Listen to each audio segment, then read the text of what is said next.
Yeah, he actually called me. Okay, guess we're ready, huh? All right, call to order. Going to go into closed meeting. Be it resolved, the Montgomery County Board of Supervisors of Montgomery County, Virginia hereby enters into closed meeting for the purpose of discussing the following. Section 2.2-3711, consultation with legal counsel and briefings from staff members or consultants pertaining to actual or probable litigation where such consultation or briefing in open meeting would adversely affect the negotiating or litigating posture of the public body, and the consultation with legal counsel employed or retained by a public body regarding specific legal matters requiring provision of legal advice by such counsel. That item is solid waste flow control ordinance. Next paragraph, discussion, consideration, or interviews of prospective candidates for employment, assignment, appointment, promotion, performance, demotion, salaries, disciplining, or resignation of specific officers, appointees, or employees of any public body. 1. AFD Advisory Committee. 2. Economic Development Authority. 3. Juvenile Detention Commission. 4. Parks and Rec Commission. Do I have a motion? So moved. Second. We have a motion and a second. Madam Secretary, if you would call the roll.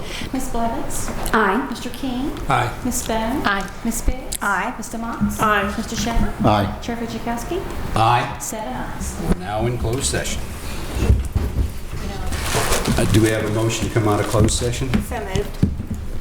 Do we have a second? Second. We have a motion and a second. Can we take a vote? Marty, I know in the past, we take a vote on the motion and then we vote to certify, right? Correct. That's what, yes, sir. Yes, Figure sir. out and we vote to That's what I thought. Yep. I'm sorry. Yeah, so we do take a vote. Madam Secretary, if you would call the roll. Mr. King? Aye. Ms. Bone? Aye. Ms. Biggs? Aye. Mr. Motts? Aye. Mr. Shepherd? Aye. Ms. Blevins? Aye. Chair Fitchikowski? Aye. 7 ayes. Whereas the Board of Supervisors of Montgomery County has convened a closed meeting on this date pursuant to an affirmative recorded vote in accordance with the provisions of the Virginia Freedom of Information Act, and whereas Section 2.2-3711 of the Code of Virginia requires a certification by the Board that such closed meeting was conducted in conformity with Virginia law. Now therefore be it resolved that the Board of Supervisors of Montgomery County, Virginia hereby certifies that to the best of each member's knowledge, 1, only public business matters lawfully exempted from the open meeting requirements by Virginia law were discussed in the closed meeting to which this certification resolution applies, and 2, only such public business matters as were identified in the motion convening the closed meeting were heard, discussed, or considered by the board.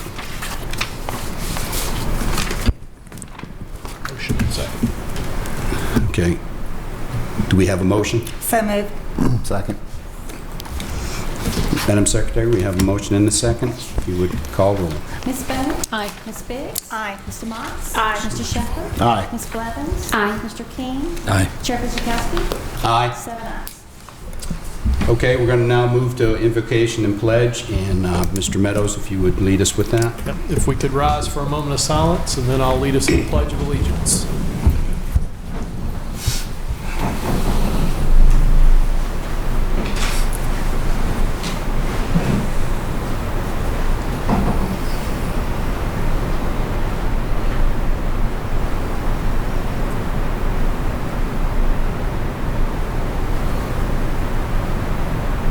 Let us pledge, please.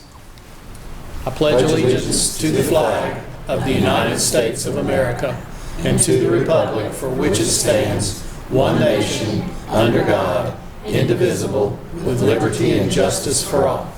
Thank you very much.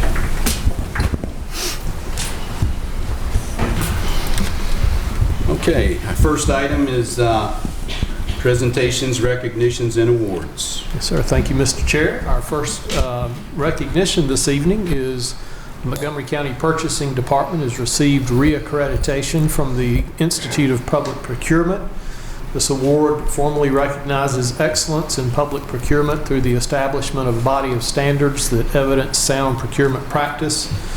While NICP membership represents over 3,000 local government agencies throughout the United States and Canada, only 155 of those agencies have attained this distinction. The Montgomery County Purchasing Department has received this award annually since 2004. Heather Hall and Jessica Albert are here from our purchasing department tonight, and board members, I'd like to ask that we come down front and present this award to Heather and Jessica for a job well done.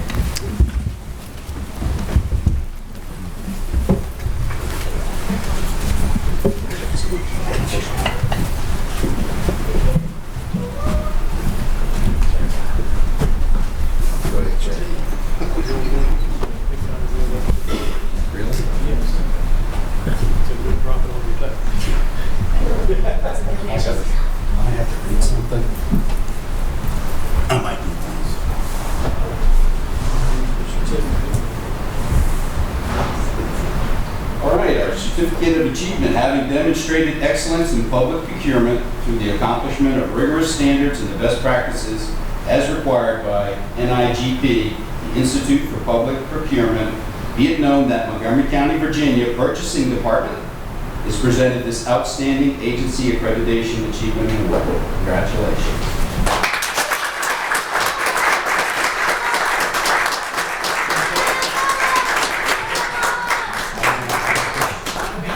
Yeah, Mama!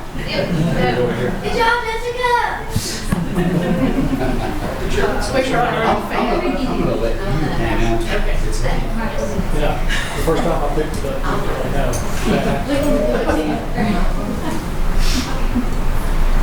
Oh, it's okay, come on. Thank you, guys. Oops, I think it's just you one step over. Oh, come on now, come on. Come on, Mama. Okay, there we go. Smile, there we go. 1, 2, 3. Smile, last one. Thank you. Good bread, Mama. Thank you. Congratulations.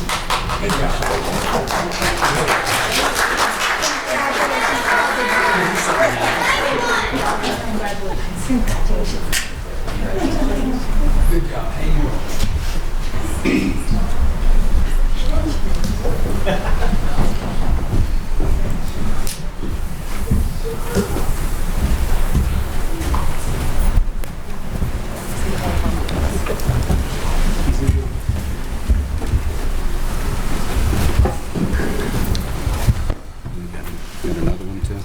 Yes, sir. Mr. Chair and board members, our second presentation this evening is Michelle Dickerson is here to provide an annual update on the Extension Services activities. Michelle, welcome. Good evening.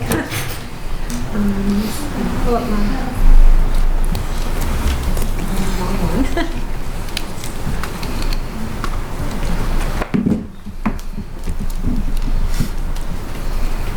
We'll get to that in just a second. Well, good evening to everybody. Nice to see you, and apologize that it's been a while since we've been here to give you a report of some of our extension activities. And one of the ones that we're going to share with you this evening is some information about our Junior 4-H camp.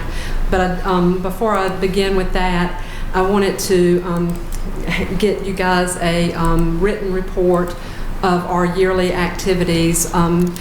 Each year, this time of the year in January, Extension is doing their annual faculty report, and so as part of that, we have to write our a 10,000 character achievements narrative, and so that we're including that for you to read as well. So it summarizes all the things that we've done for our program areas this year in Extension. And I'll start a little bit by just sharing a few brief comments about 4-H accomplishments, and wanted to also mention that one of the other things that Extension it really likes for us to do is to really try to get at the impacts of our program to our citizens. And so One of the impact statements that we tried to put together this year is an impact of our 4-H camping program, because it's such a big effort for not only 4-H but our entire extension staff. And so I'll share how we work together and collaborate on that effort as well. But this is a video project that has some technical problems that we're still trying to work out, so I'm showing it as a PowerPoint this evening. But when you read the 4-H Youth Development Achievements, you'll notice some of the main categories where I work with youth in the community is just volunteer recruitment and retention. So we're a volunteer-led organization. So one of the things that the extent of our reach to the youth is through our volunteers, and we have some that are more involved than others, but we enrolled 385 volunteers this year and 3,234 youth, with some duplicates in that number that are in different types of programs. But within that enrollment, our youth enrollment included 241 in organized 4-H community clubs, 124 in monthly school programs. So I do some monthly school programs. For example, at Price's Fork Elementary, we do STEM with 4th graders every month, as well as Falling Branch Elementary. I was with 2nd graders at Price's Fork today. So we pretty much just, at the request of teachers, will go in and do some monthly programs, mostly related to STEM programming. I also try to do certain programs. For example, our embryology project, we have several schools, 6 schools, that request embryology curriculum, incubators, all the materials and supplies for their beginning of life projects. So we do some of that as well. Reality Store that I work with on Dawn on financial literacy. So those types of monthly school programs. We have 15 that were in special interest short-term programs. That was our SPIN club. We did a club in the spring that's a SPIN is short for special interest program for forensic science. So that was the focus of that program. We had 309 in camping programs, including our residential camping program that you see here, and 2,467 students that were enrolled in some kind of school enrichment program last year, 78 in after-school programs. So within all of those numbers, the types of things that we do, we have 4-H clubs, a livestock club, 2 horse clubs, our shooting education club, teen club, several community types of clubs, as well as all of the school programs we do. You'll see in my report some of the STEM programs that I've done over the course of the year, including our SPIN club and the previously mentioned in-school enrichment STEM 4th grade programs that we've done. And then just getting ready for 4-H camp in general, that's almost a year-long endeavor. We'll start our recruitment for camp in the next month or so, and we generally camp about 185 campers. Including teen counselors and adult volunteers. And so I hope you have an opportunity to read over our report, and happy to come back at any time if you have any questions for me, or you call my office, or if there are some things that you would like some elaboration on. So, and then I'll let Dawn and Kelly speak in just a minute, but I'll go ahead and share the camp impact statement very quickly. So our supervisor is really pushing us to do more on video impact statements, things that we can put on our website that would show the impact of our programs to the public. So I'm not an IT person or a video producer, but I'm learning this process. But we put it in PowerPoint at the suggestion of our IT person on campus, and put this video together, exported it to a video. But unfortunately, some of the video clips what they're saying doesn't sync up with their mouth. And it's fine in the PowerPoint, but not in the video. So we have a couple of things to correct on that. But this is the PowerPoint presentation, so I thought I'd just share some of this. I'll mention that, as I said, it's a collaborative effort with lots of extension agents. Of course, 4-H agents are always there, but Dawn, our family and consumer science agent, she comes down and teaches a class on foods class every year and helps with some of the supervising of kids, etc. So this is the lake view of our camping program. Let me get it going on the slideshow here.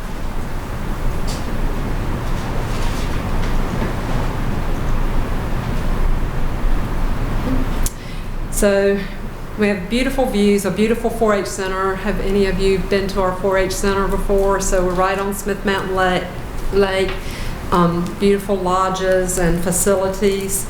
A few more pictures. So our kids sitting under the tree here for clovergrams in the morning, flagpoles, etc., and a nice view of the lake from the top of the 4-H center grounds.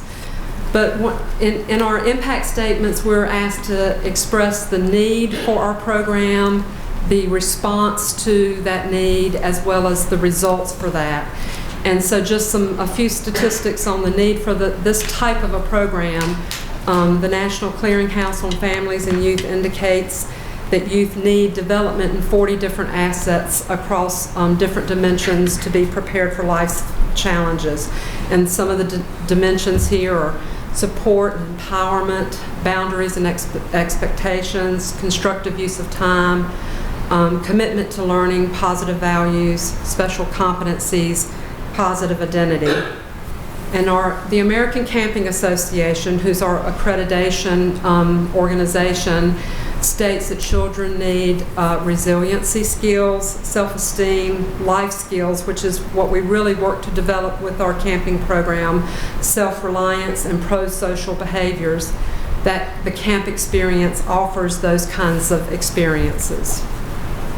We also each year do not each year, but we update it every 5 years, a situation analysis for all of our counties do this, all of our units do this to try to find out some of the needs in the county. And our camping cluster, Floyd, Giles, and Montgomery, all indicated the need for these positive youth activities that promote life skills development and independent living skills. And so camp provides that as well.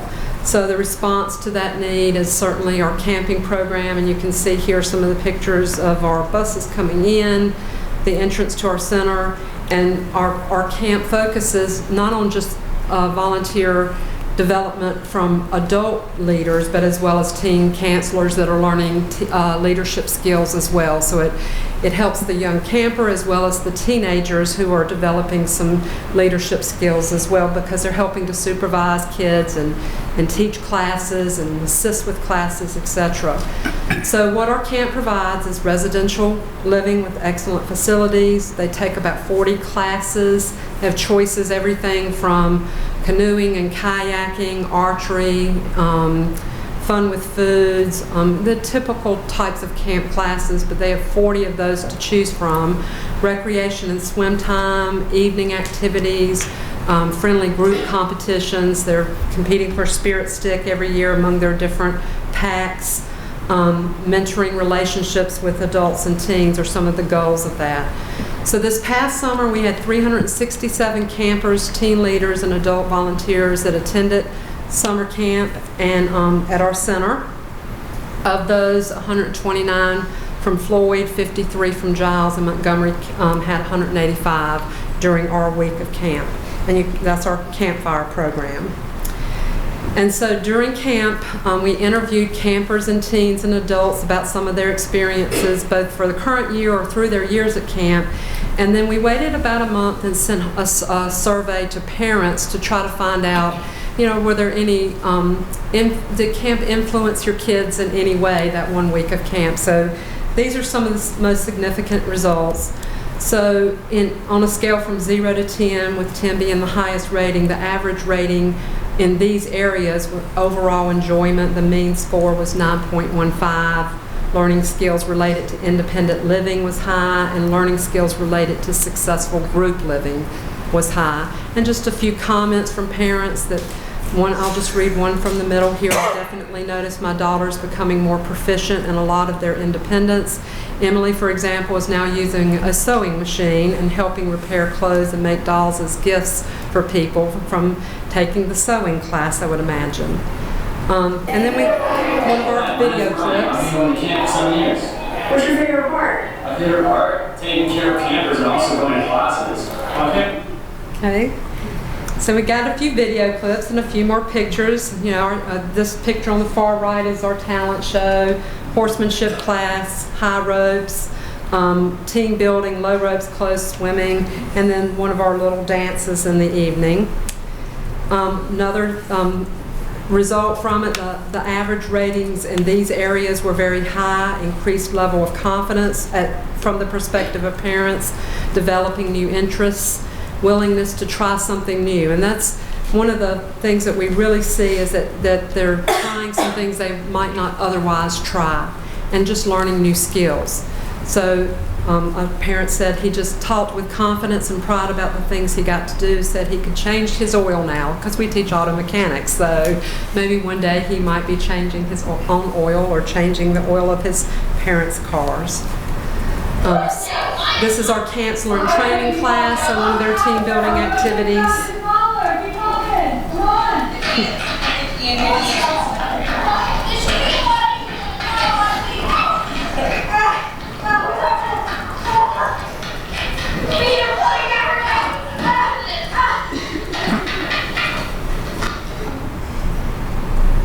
A few more pictures of there's the auto mechanics class, our kayaking class, one of our dances, small animal science, woodworking, and then just the friendships built during 4-H camp. Leadership. How long have you been going to 4-H camp? About 6 years. All right, what's your favorite thing about it? I love hanging out with campers because they bring like so much energy and excitement to camp. It's just really fun. What keeps you coming back every year? I love the classes, the staff, because like it's really interesting. Because when I come back as a counselor, I get to like help kids learn. Like, Yeah, that's cool. What do you think you would want kids to say about you as a team? that I'm fun and flexible and that I support them. Do you think you do that? That's good. 46% of parents notice changes in their campers' attitudes or behavior after returning from camp, and 86% of those indicated that their campers would return to camp next year. So my camper had a great time at camp. She definitely learns new life skills, and the experience helps her develop social skills and important friendships. This is one of my favorite clips. I think it's really fun, and I just love being here. And it's like family. Like a family to him. So I What's think your favorite impact you've had on a camper? Probably I'm saying like, you're the best team, and I really want to come back next year. And then the final couple of slides here, this quote stood out to me quite a bit. She's enjoyed 4-H camp since the first time she went several years ago. Through camp, she has made new friends that she looks forward to seeing and spending time with every year. While she's never been an adventurous child, this camp has introduced her to new activities, and I believe has increased her confidence in herself. This is last from one of our campers. And is this your first year at camp? And what is your favorite part right now? How many new friends have you made? Great, thank you. I think she was interested in those potato chips. And then just the whole belonging aspect of camp.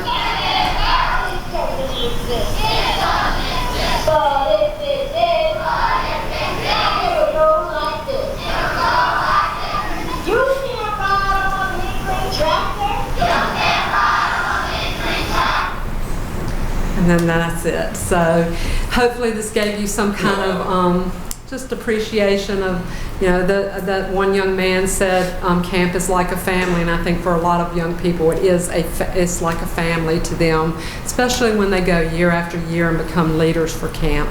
So again, Dawn, if she wants to come up and tell you anything about some of the things she's done, but she goes to camp with us every year, and then Kelly has a couple of things she wants to mention to you as well.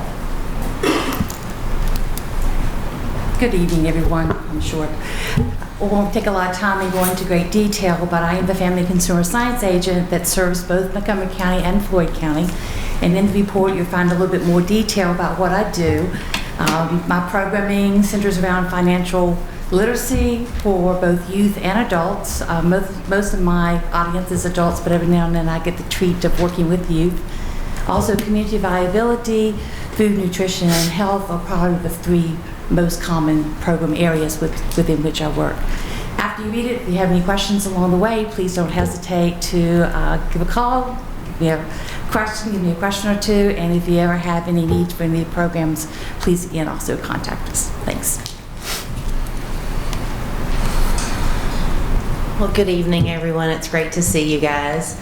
I've been really proud to serve the agriculture community across the Montgomery County and the entire New River Valley for the past 7 years, since 2013.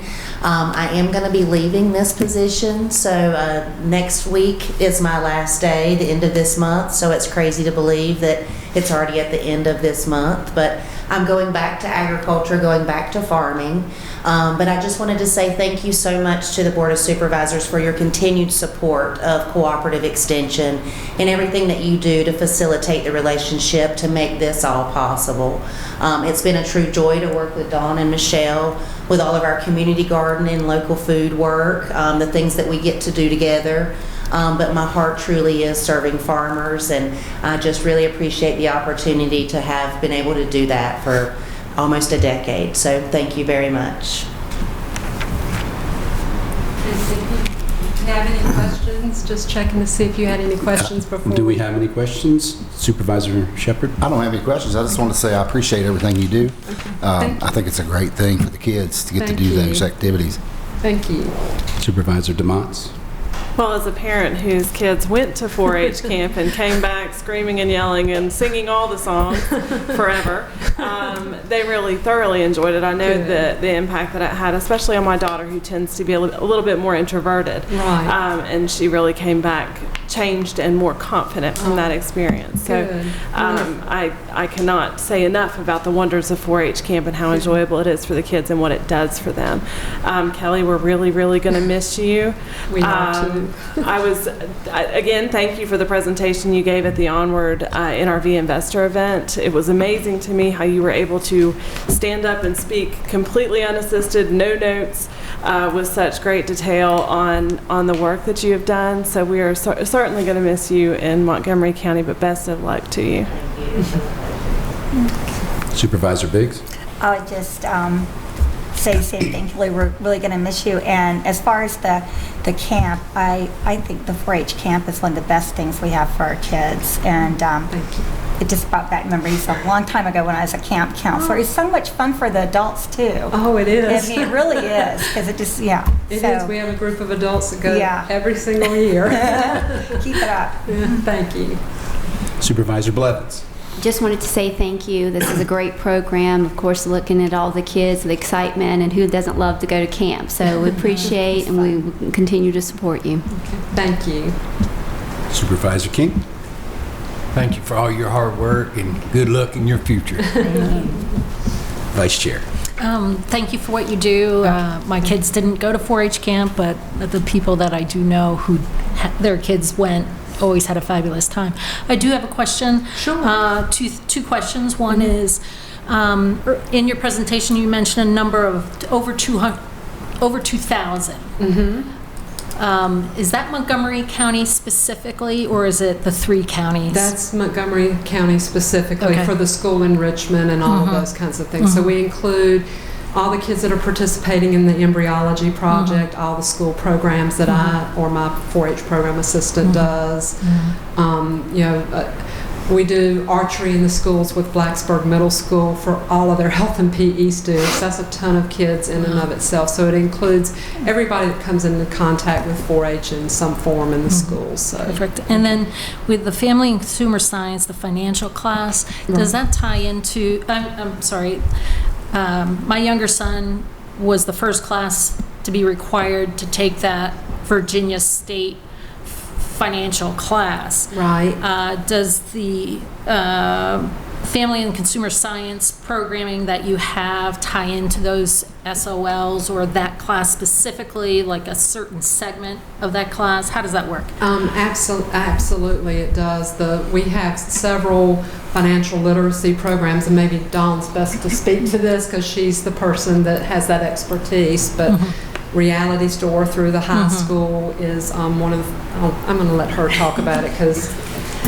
So as far as the youth in the school is concerned, we have Reality Store that works with the high school age, and it is a simulation. So they get an income, and then around the room they have volunteers, and they then have to make a decision for transportation and for housing and for childcare, which they're always shocked at how much that is, food, etc. So it's like they have their own month of income and have to make those decisions. There's another program that I'm hoping to offer in Montgomery County this year. Michelle and I will work together on it. It's Kids Marketplace. It does much the same thing, but it's for third graders. So it begins to introduce them to wants and needs and that money doesn't grow on trees. A lot of my financial education in the area is with adults. So those that didn't learn in school or those that are trying to redo bad habits. So we do something with the detention home. I'm working now with probation and parole and some of the parolees. And from time to time I'll get from social services or others maybe a referral of someone that needs some one-on-one time to talk about their specific needs and coming up with a plan. Wonderful, thank you. And so if there are schools that want one of those programs, we're happy to try to pull that together for them. And I would also like to thank you and chime in on the 4-H program. 2 of my daughters attended your 4-H camps. Good. And also 2 of my horses. The daughters really enjoyed it, but I got a phone call in the middle of the week to come pick up the horses for misbehaving. But thank you all for all the things that you do. You're involved in our schools and in our communities and with our citizens. There's so many things that you provide for our county that I'm sure many of us take for granted or just forget about. But I want to say thank you all for all the time that you put in and all the efforts that you give to the citizens. Thanks. Well, thank you very much. Have a good evening. Thank you. All right, next item is public hearing, rezoning and special use permit for Kips Farms LLC. I believe Planning Director Gibson's going to walk us through that this evening. Thank you, Emily. I don't have any video. Maybe next time. Okay. Good evening. I'm going to walk you through the application and packet materials that you received for our public hearing this evening, which is identified in your packet as Kips Farm LLC, Virginia Vaughn Revocable Living Trust, and JLR Land Holdings with the agent of Balzer and Associates. Rezoning application is from all the parcels being A1 to PUD residential. And there's also a special use permit to allow the townhomes element of this project to be up to 42 feet in height. If we're looking at a vicinity map of the project, it's just to the west of Blacksburg. It's in the heart of our Prices Fork Village and right along the Prices Fork corridor. If you look at our aerial imagery, you can see that the property is currently farmland. And if you take a look at our existing zoning in the area, you'll notice that it's mostly A1, which is the white shown there. You can see the Montgomery Farms neighborhood there off of Thomas Lane in the R3 residential. That's the light yellow. The sort of chartreuse color up in the top is the preserve at Walnut Springs, which is the PUD Res project that was just approved last year. And then the green that you see in the other 2 neighborhoods, both Sterling Manor and Phillips Acres, is our R1. So lots of residential in this area. You can also see we've identified the new Prices Fork Elementary School over here. So here is just a quick application overview. If you look at the actual layout of the project, you can see sort of front to back the entrance along Prices Fork Road all the way to where it is adjacent to the Montgomery Farms neighborhood, including the road connection to Old Fort. You can also tell just by looking at this overview that you have the different types of housing scattered throughout and the single family in the rear that closely matches up to the existing neighborhoods. If we go through the base districts for our PUD res, we'll look first at what they've identified as residential R3. This is these are the graphics that they provided and the setbacks that are requested to accompany this, including the lot width and depth. The R3 compact, which is called single family type B throughout the application, they've requested these setbacks as shown with the same lot width and depth as minimums. So the portions that we just looked at, the single family types A and B, are more closely shown on the Z6 sheet that you were provided. Lets you know what the road layout and lots look like in that area, and it shows you along Road F here where it is adjacent to the attached types of homes. When you look at the attached homes, you have the villas. You can see these have the front garages and they are a larger footprint. Minimum setbacks requested there, as well as the lot widths and depths, and their access again right from the front and the garages you see there. The townhomes look similar to this product. You can see they are narrower but taller. You can see that they have the smaller setbacks also. The lot width is more narrow and the depth also.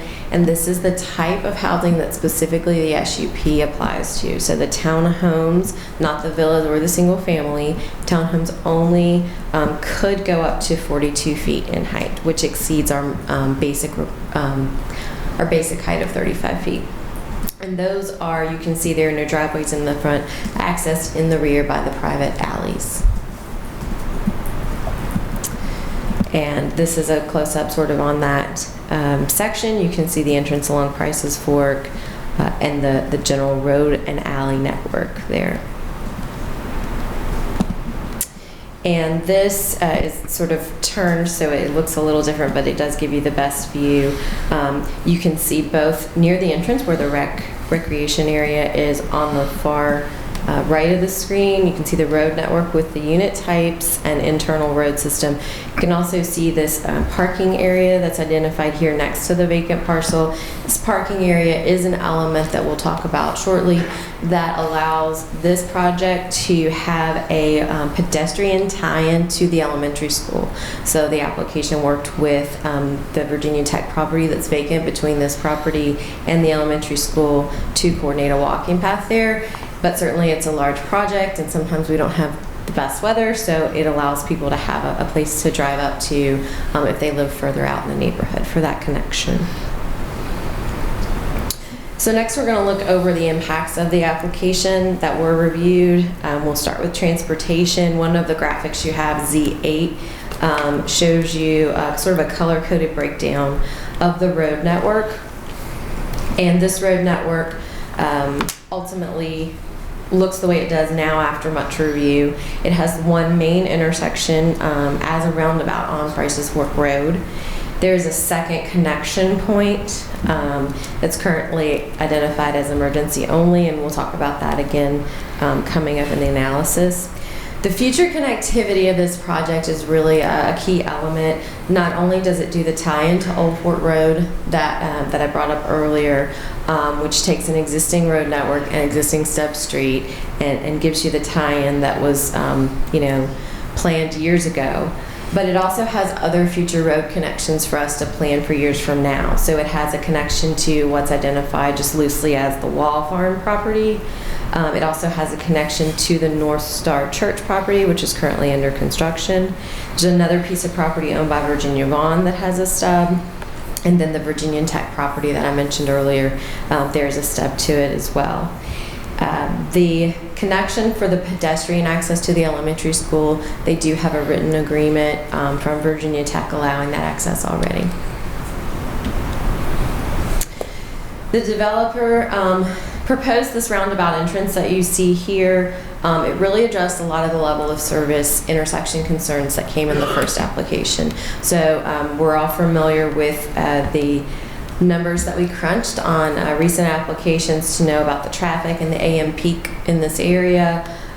When the levels weren't quite the level of service that we wanted to see and they had to go back, they just jumped right in to the roundabout design. This allows for the highest level of service concerns with, it's a very high functioning intersection, and at no point would it operate below a level of service C at build out. So that's a pretty important element of the project. We had some concerns once they identified what it would look like and how much right of way would be needed for a roundabout. And the applicant went and spoke with some adjacent property owners, and we do have a copy of an agreement where all of the owners have indicated that they would give the right-of-way necessary in order to construct the roundabout. So it does have some off-site impacts there, but working with their attorney and Marty, we were able to get a document so that we don't tell you there's going to be a roundabout and then later on there would be issues requiring the right-of-way. They've addressed that up front. I mentioned earlier the secondary entrance intersection at Price's Fork. It has a pedestrian element to it, and it's shown as being what they're calling an emergency access. Staff did recommend this access be fully constructed as a right-in, right-out to allow sort of that slip traffic and have a little bit of a addition to the road network. The applicants indicated that it will be publicly dedicated for a future connection, but staff's concern remains that this would become the county's responsibility to fund and construct that. And we know that we have a lot of transportation needs throughout the county, and so I'm just not confident that will rise up to the top there. We do have a VDOT letter that talks about the alternative intersection and the work that they did to get the level of service maximized. And it goes over that both the build out of this project and other projects, the impact that we'll see on Price's Fork Road. The road network conceptually meets the SSAR, which is important because that's how they're able to proffer that those streets will be public. They have to meet those VDOT requirements. There may be some minor modifications that are required, but nothing that VDOT was concerned about. And they'll have to, of course, have a land use permit for any work in the right-of-way. When we look at infrastructure, water and sewer are available to the property, and we've worked with Chuck on making sure that that'll be maximized as much as possible on both the water and sewer extension. We also received a letter from the schools about the number of students at build out that we'd be looking at. The schools in the Blacksburg Strand were identified. They said approximately 200 per school, and that there was capacity there for Price's Fork Elementary and Middle, and it would be a total of 324. So depending on the breakdown and the ages at the time. We are not sure if that is a cumulative number, so you'll remember we also analyzed students generated by the project that was recently approved across the street. We received these letters just as part of our reviews, and one of the things that the Planning Commission will be working on as they send recommendations in the future is better understanding when the schools indicate there's capacity. Does that take into consideration the other projects we've already looked at? As you know, if there is capacity in the schools based on the legislation in Virginia, we can't accept any proffers related to capital improvements at schools. So that's an important element of our review. They did also proffer bus shelters at various locations throughout the project, which is a fairly common proffer, and we ask that they not identify the locations at this stage so they can work with the schools and find out where the bus would naturally find a stop to best suit the neighborhood. When we look at aesthetics, certainly there's some topography out there that will minimize the impacts a little, but development is going to have a visual impact on the view shed there. The applicant made some proffers to address this. There is a minimum setback of 80 feet along the corridor, and that is a minimum. You'll notice it's larger in some places based on the concept plan. They also modified the buffer to add additional landscaping, and they moved so that the villa-style townhomes were along Crisis Fork. Those are the shorter of the attached units. And also those units will have basically two fronts. So the back will not look like a back. It will have a porch element and shutters. It will look like the front of a home, even though it's the actual backyard for the units. The villas type unit townhome is the type that they've asked for the special use permit to be up to 42 feet in height.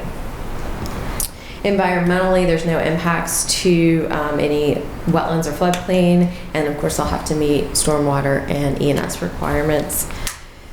When we looked at EMS, the fire hydrants will be in place. There was the aspect of the trail connection, so the undeveloped entrance that can be used for emergency, and then roads were constructed to best navigate emergency vehicles. Certainly there were some concerns on the alleys and the dead ends there, but based on how close they are to the other road network, when you look at the actual units, you're able to serve them in most cases quite easily from the main road network and not have to go down the alleys to serve them because of the way the road design is.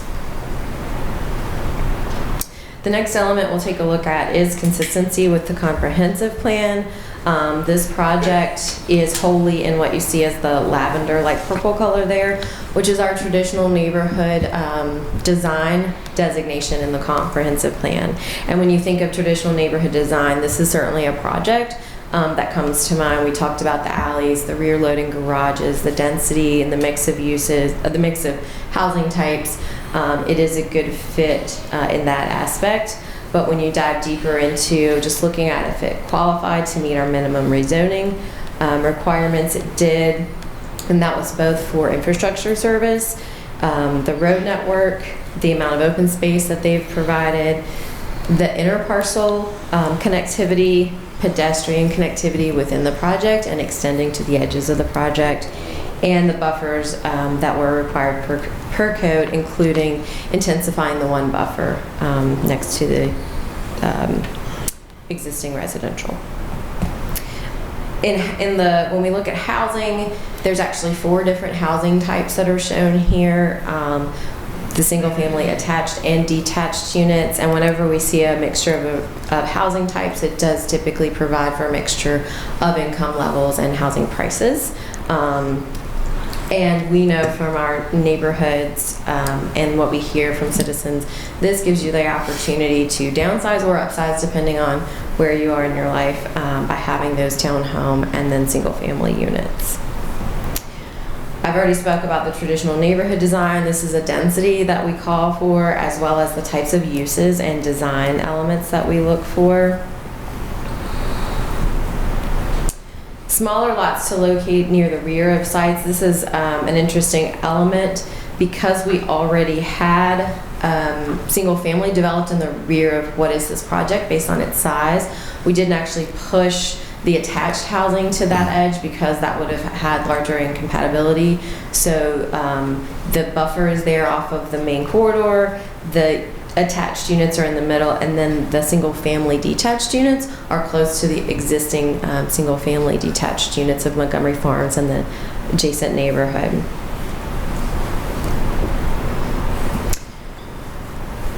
We talked about the buffer to try to preserve the views along the corridor, that the units right along the corridor are, they're not actually reverse frontage, they're double frontage, so you'll have basically what looks like 2 front doors and 2 sets of shutters, so that both the units rear along the corridor will look like a front. And there are limited access points along Crisis Fork Road with the infrastructure intersection improvement of the roundabout. There will be no individual driveways along the corridor.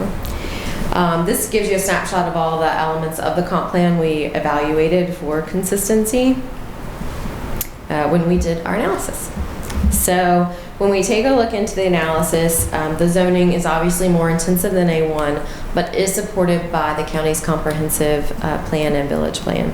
Our villages are areas that are designated for growth in the county, and those plans identify a need for a variety of housing options and density. So our urban development areas and villages are used synonymously, areas that we look for density of housing to maximize the infrastructure that goes into place.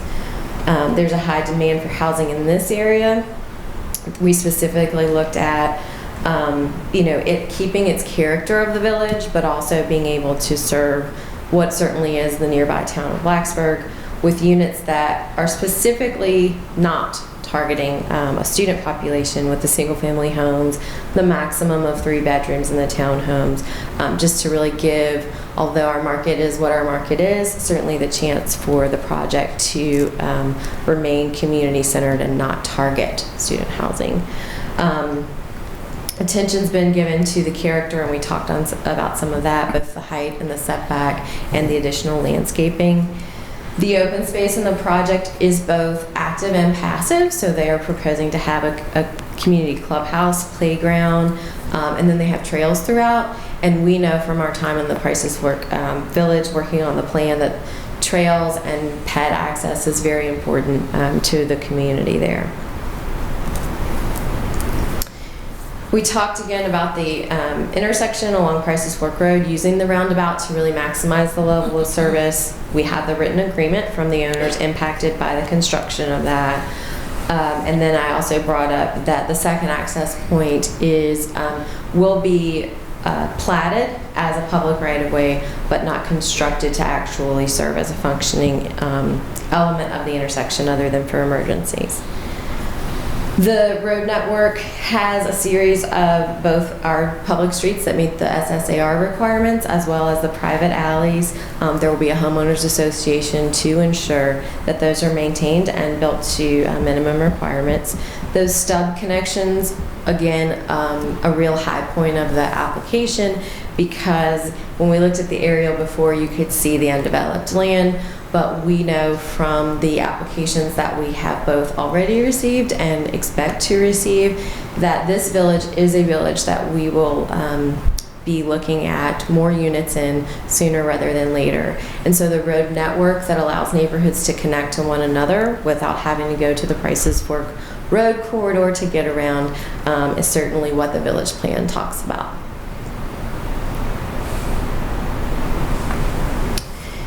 The special use permit, again, is to exceed the 35 feet. When the measurements are actually done, they don't feel like they even need the full 42, but that was a number they felt very comfortable with. Whenever we have an A-framed roof, we actually measure between the ridgeline and the eaves, and it's, when you're at a concept stage, it's very detail-oriented. They knew they would be pushing higher than 35. They're not quite sure they need the full 42, but it's a number that we were able to put in a special use permit. And when we get to that element, you'll notice that it's specific for just this one type. So the houses cannot be this tall, or the other type of attached units can also not be this tall. Based on everything that we provided to the Planning Commission, as well as all of the proffered conditions that the application, that came with the application as well, the Planning Commission recommended approval of the rezoning. There are a total of 15 proffers. I've touched on most of them already because they are related a lot to transportation. They also ensure general consistency with all of the drawings that are in your package as well. And Steve, when he does his presentation, he'll go over any questions on the drawings that you have.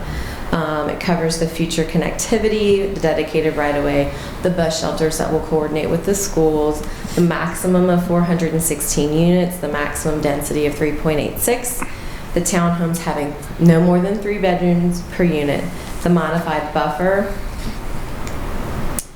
the villa building setback from Prices Fork, and that they will have that reverse double frontage element to keep the rear of those projects, of those types of products from facing Prices Fork Road and being a standard backyard. The Planning Commission also recommended approval of the special use permit to allow up to 42 feet in height on those identified as the villas specifically in the master plans on the sheets that you received from Balzer. That vote was unanimous of the members who were in attendance at the public hearing in December. And that's the end of my presentation. I'll take any questions that you have. Otherwise, the agent for the application, Steve Simonis with Balzer, has a presentation for you as well. Do we have any questions for Emily? Not for Emily, I don't think. I got a couple. All right, Supervisor King? On the alleyways, how wide are they going to be?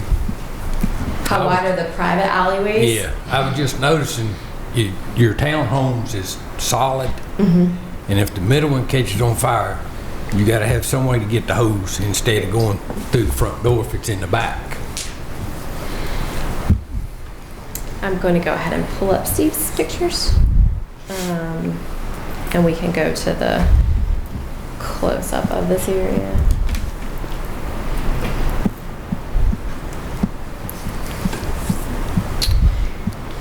So the units, they have no more than 5 connected. And for the 5, you can see this is the state road network. And then these are your alleys internal to here. I think they've designed them to maximize the movements for larger vehicles to be able to come all the way through. These that have stubs here, you can access from the road here. He may also be able to speak to you a little bit more about where the hydrant locations are. And I'm sure that the width might even be written on this page, and I don't see it. But Steve will tell you how wide they are. It's just my concern that if the alley's not wide enough to get the trucks in behind. It's wide enough to get them through. That's certainly something that we looked at. We also had them spend some time on how they would get out. So some of them are just dead ends and will cause the vehicle to have to go in reverse, which is something that we don't want to see a lot of. And I'll let Steve speak to, yes, they're all wide enough to get an emergency vehicle in. There will have to be some reversing. All right. And then on some of it says the front and the back porches may extend into the right-of-ways. How far was you talking? Not into the right-of-way, but into the lots. Yeah. Yeah. So. Well, your setbacks. Yes. Yeah. Yes. How far will they extend into the setbacks? If they're under a certain, well, we'll go back to that one. I mean, if you got a 10-foot setback and you got a porch that's going to set out 8 foot, you don't have a 2 foot.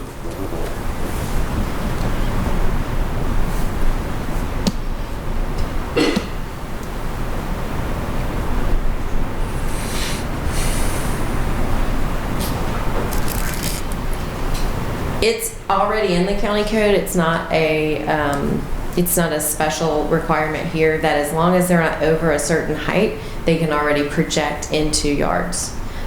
So in this case, I think Bree used the asterisk here just to identify that if they're at their setback mark, you could still have steps, stoops, things like that. As long as they're not taller than 36 inches, they can be in the yards. And that's throughout the county. So you can go into the setback. Mm-hmm. Okay. That's correct.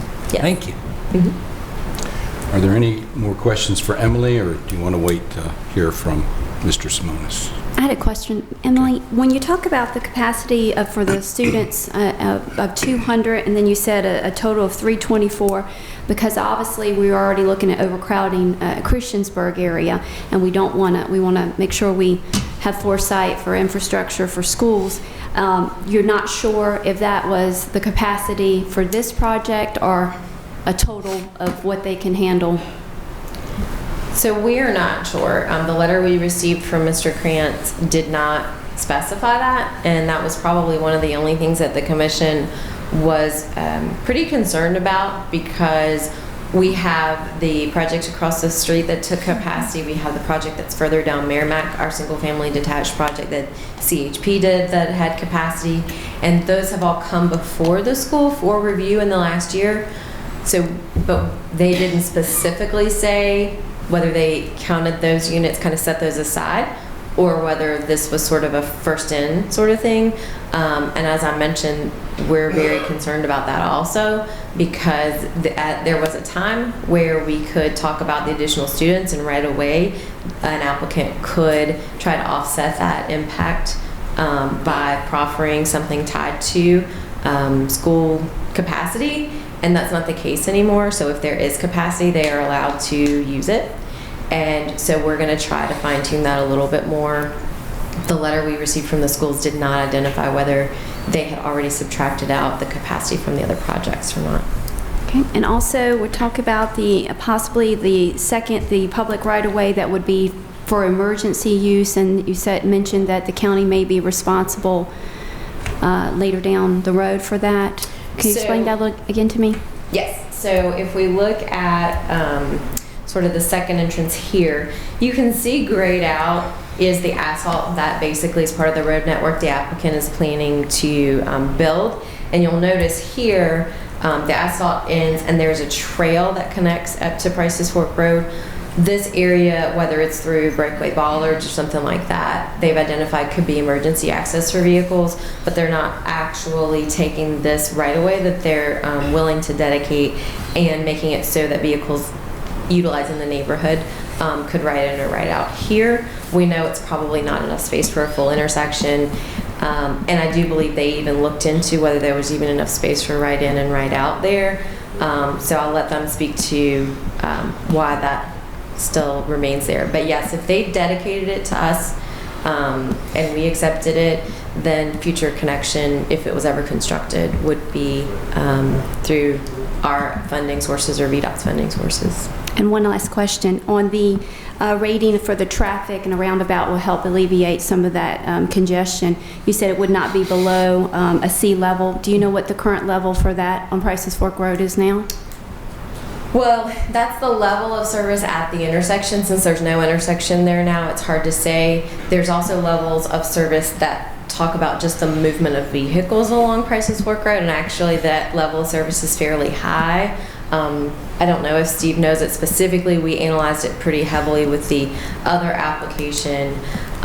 That captures whether vehicles can move when they want to move.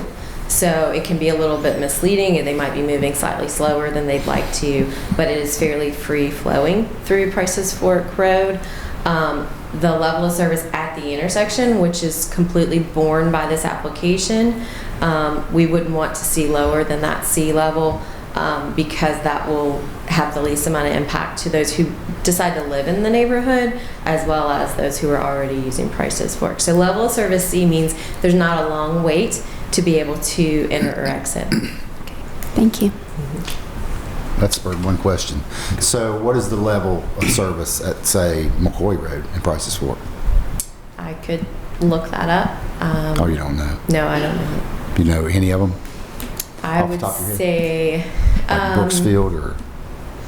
this will function higher than Brooksfield and McCoy. Okay. I feel fairly confident saying that. All right. Thank you. Question? A question about the schools or the school response. If they were alarmed and felt like this subdivision would put the schools over their capacity, would they say that? I hope so. I'm not sure. Have they ever said anything? Not to one of our reviews. Mm-hmm. Okay, thanks. Yeah. I think that's all for right now.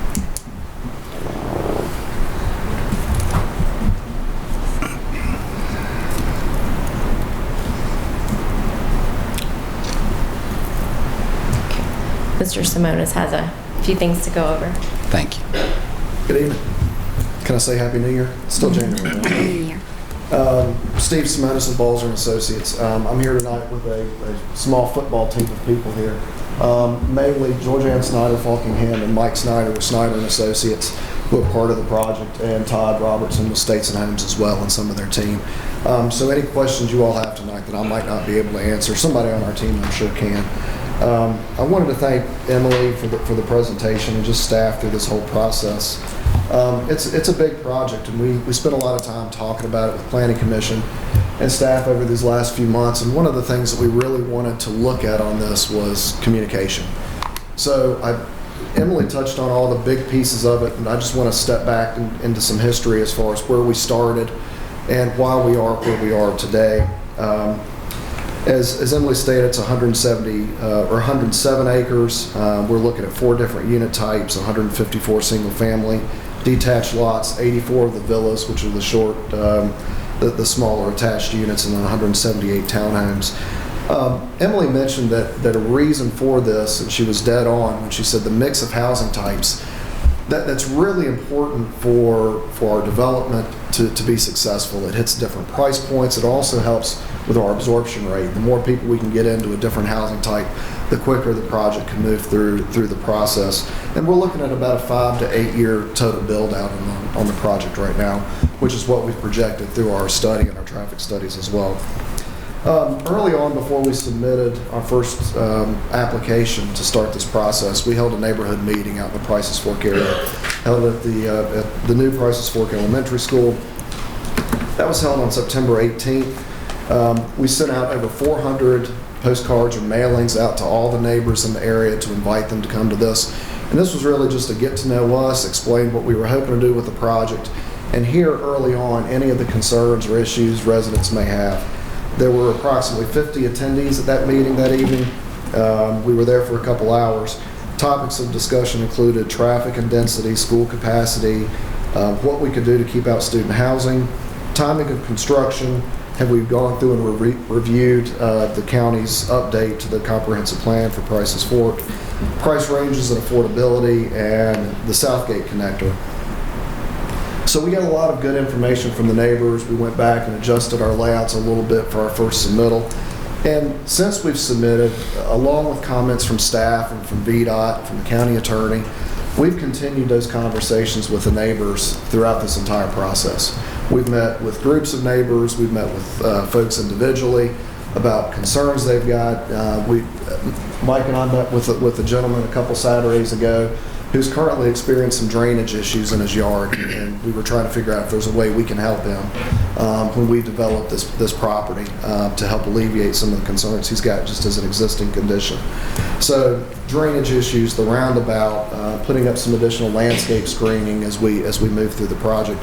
So it's been critical and important to our team that we keep that line of communication open and let everybody know in the Prices Fork neighborhood and village that if they had a concern, call us, email us, reach out to us. So I think myself and our team are really proud of what we've done over the last few months on that. After our submittal and initial comments we received, as Emily touched on,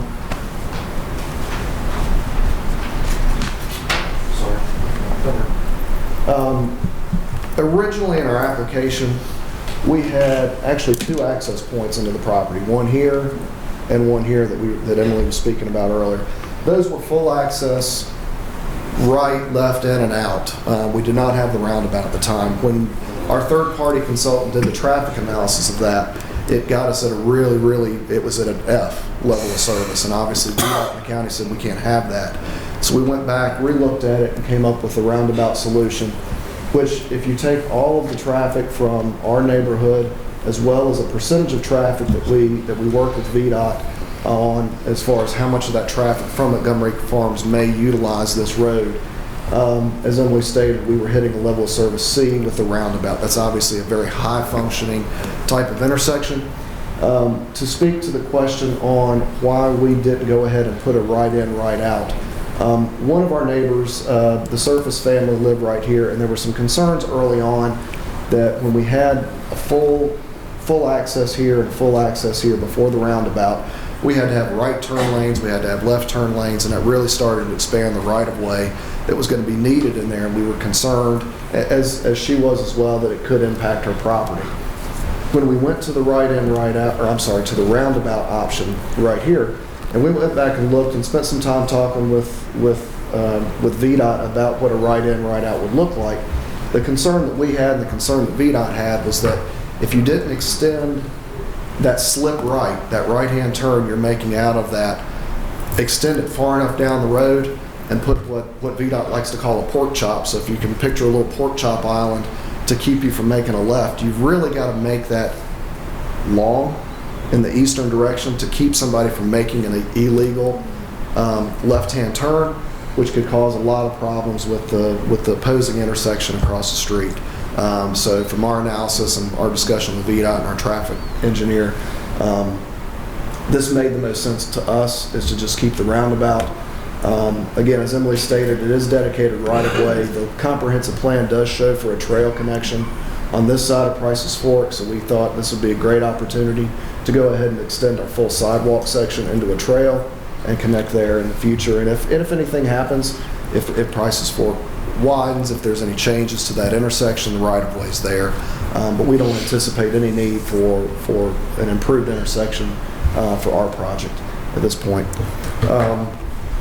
So that was the biggest piece of what we changed after our first submittal, and has just evolved since then. We have switched units, as Emily stated, to put the two-story product here, given a larger buffer. The trail connection to Price's Fork Elementary School was a huge piece of it that Snyder worked with the university to get access across that across the farmland right there. So again, we'd have a little playground area right here, a parking lot that parents could come if they're living down here and don't want to walk up to this area. They could drive up, get across, and then walk up to the back of the school with their children and walk back. Some of these changes actually reduced our density from our first submittal as well. We've continued to have discussions with North Star Church, which is our neighbor just here to the west, as far as cross connection across their property. You can see a little T turnaround.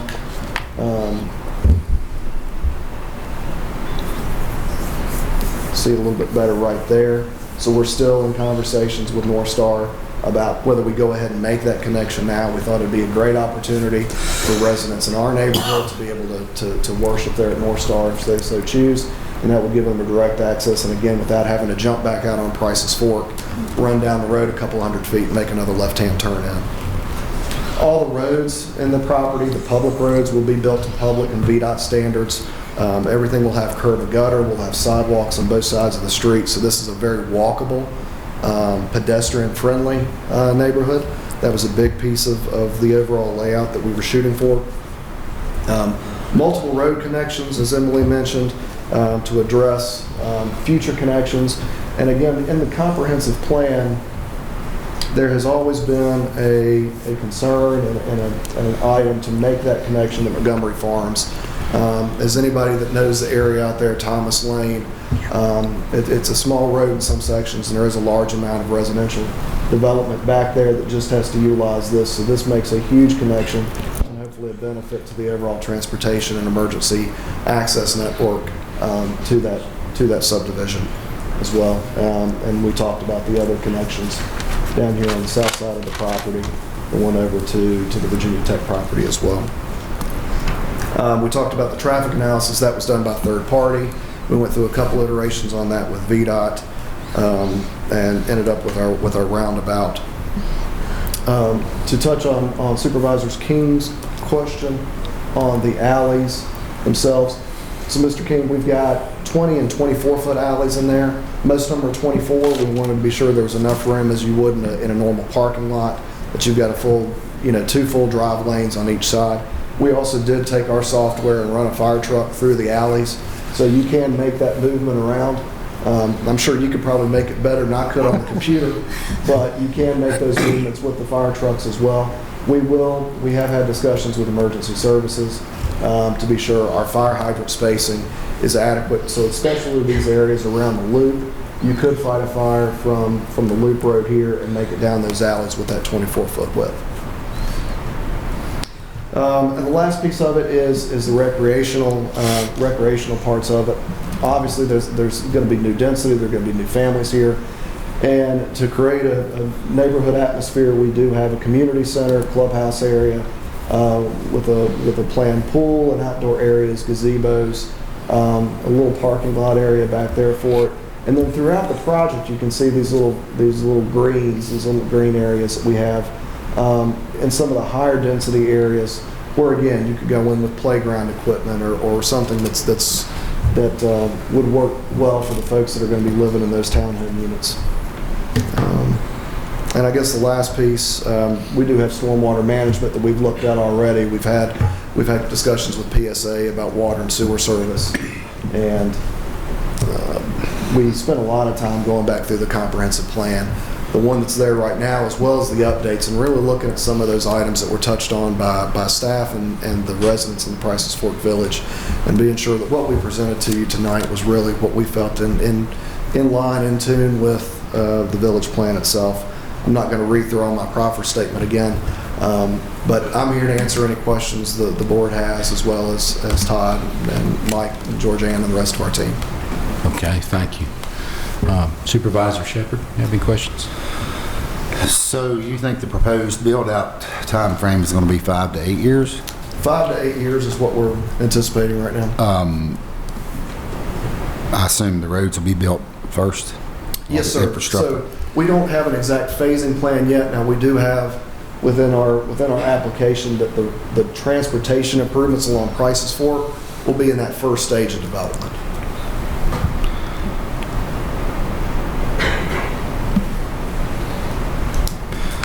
So the 2-story units are along Prices Fork Road, is that correct? Yes, sir. So where are the 3-story? 3-story start on the other side of Road C. So it's all the rest of So them. the smaller units right in here, and these are the 3-story units. Yes, sir. But this section right through here. So you can see you're about 160 feet from the right-of-way to the back of these units. So with the right-of-way itself and the units, you're over 200 feet away from the road to the first townhome units.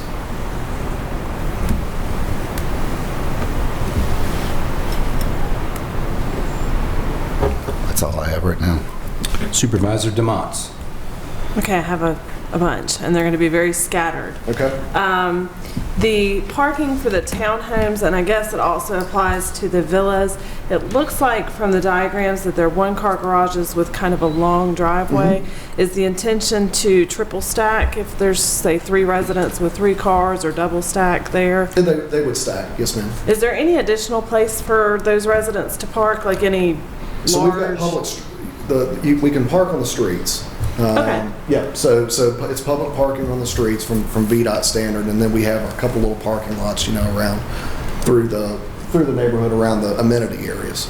And I asked that just getting at the point of trying to avoid the semblance of student housing. The less large surface areas reserved for parking, the less likely you are to have people coming in 1 car per person. Right. So I would envision in a 3-bedroom townhome, maybe a small family, and not necessarily 1 car per person in that house. And then to the second connector road option, the stubbed out right away down at the bottom. Is it impossible to build it, or is it just expensive and challenging? It's not the expense, it's the concern that in order to do it the way that we feel to be safe, it could impact and require right-of-way or property to be taken from a neighbor, which we can't do. Okay, thank you, that makes sense. What is in the recreation area? And I know this was in the report, but you're in front of me, and it saves me from having to go all the way back through it just to ask you. It looks like clubhouse. This area right here, yep, there would be a full clubhouse with an exercise facility, meeting rooms, a gathering room for the community. If you've been by the clubhouse that has been built at the Adams at Pepper's Ferry, similar to that similar type of product there. A pool, an outdoor gazebo area has been looked at, and then small recreation, whether it's a bocce ball or a small putting green, something like that. Do you propose to have a staffed clubhouse? Would somebody be in there opening and closing it, making sure it keeps clean, no vandalism, stuff like that? There will be maintenance and there will be staff on site. I could let Mike or Todd speak to the actual hours of that. I would love to know the answers to that if you have them.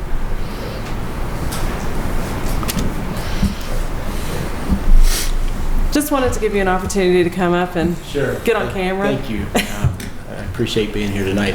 So we do envision, we're hearing a lot from families that they really want the active recreation space of a pool and clubhouse and so forth. So we would envision that there would be a couple people on staff, both the grounds maintenance, because there is a lot of open space that will require mowing. We're actually going to be requiring all of the homes, both the single-family homes, the townhomes, and the villas, their grass will be mowed, so we'll have a consistent feel throughout the neighborhood. And then in the clubhouse itself, certainly during the summertime, during pool hours especially, there'll be staff on site. Okay, great, thank you. All right. Sorry, I told you this was going to be a little bit scattered with the questions. So you would have kind of that staff would be responsible for managing the HOA and administering contracts and things of that nature. Correct. We envision having, a local property management company help us fulfill those, ongoing needs. Okay. I do appreciate quite a bit, in fact, and I think I made this clear when I met with you gentlemen, the attention paid to providing a variety of housing options that would suit various budgets. I have a question, just kind of thinking about the various ages that would be probably attracted to a community like this. I noticed that you have sidewalks throughout, but then there's one little proposed future trail in the single-family section that doesn't make a lot of sense to me, and I just was wondering if you guys could address that. It's a 20-foot easement for a proposed future trail. What is that supposed to connect to? And I'm thinking, is that a potential future huckleberry? Is that just connecting to the sidewalks? What's that?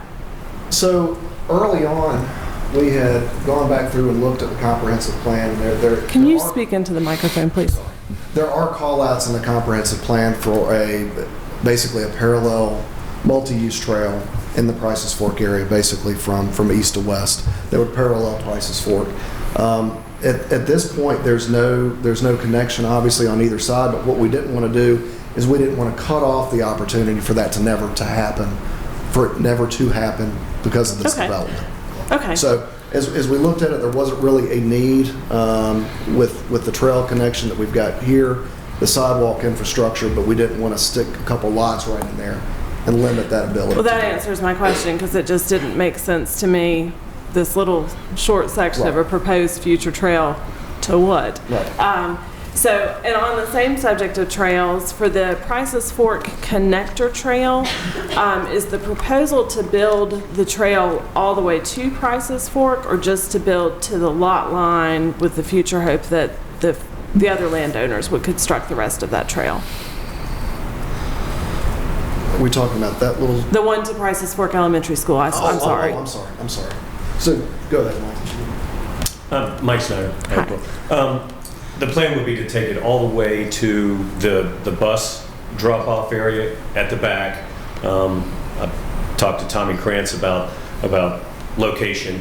It will circle all the way around the bus loop so that there's no kids crossing the bus loop, and the kids will enter into the same set of doors that they enter getting off the bus. Okay. So we will construct it all the way to. Is that a proffered condition, that the trail would be constructed all the way to Prices Fork Elementary School? I don't know. But that is our intent, to install and provide and pay for it all the way to the door. Okay, wonderful. Yes, ma'am.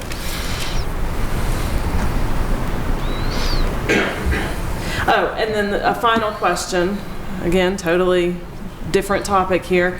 And this is just me not knowing not having driven on Old Fort Road. Is that stub already constructed on the Montgomery Farm side? Is there an easement in place for it? Well, the right-of-way exists, so it's currently Montgomery County property. There is nothing built. There's a driveway in it right now, but it is not built as a public road at this point. But the right-of-way is there. Okay, so on the other side, we wouldn't be taking land from anybody. Okay, I just wanted to make sure of that. Thank you very much. Thank you. Supervisor Biggs.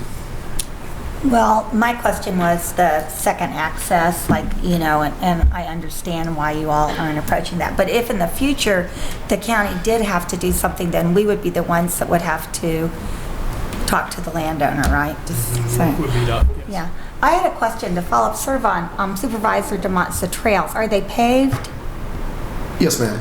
Okay, I think that's really good because I was thinking along the lines, I like the aspect that this is going to appeal to different age groups. And one of the things I was thinking about, I had a friend and her husband ended up being in a wheelchair in the last days of his life, and she would purposely drive him to paved trails so he could be out in nature. And I was just sort of thinking that might even happen here if you are attracting people that are sizing down and that kind of thing. So that's really good. Now, I'm just to be clear, and Michael would like you to speak to this, as far as the trail as it goes across Virginia Tech. Correct. Yep. Yes. Yeah. It will be paved. There'll probably be a certain section of it that will do poured concrete, which is more resilient, so the tractors can cross. Yeah, that's good. I just want to comment that I really appreciate the time that you have given to communication with the neighbors and going back and forth and getting everything together that way. And as far as the school question, I think that's something that we need our county administrator to ask the school system, because that's going to apply to projects down the road anyway. I just can't believe they would send something and not put it all together, but that's a good point. And let me see, I like the mixture of the income levels. I think that's it. I like the recreational aspect of it. And I'm glad you asked about how you were going to do the community room. It's good. I like the project.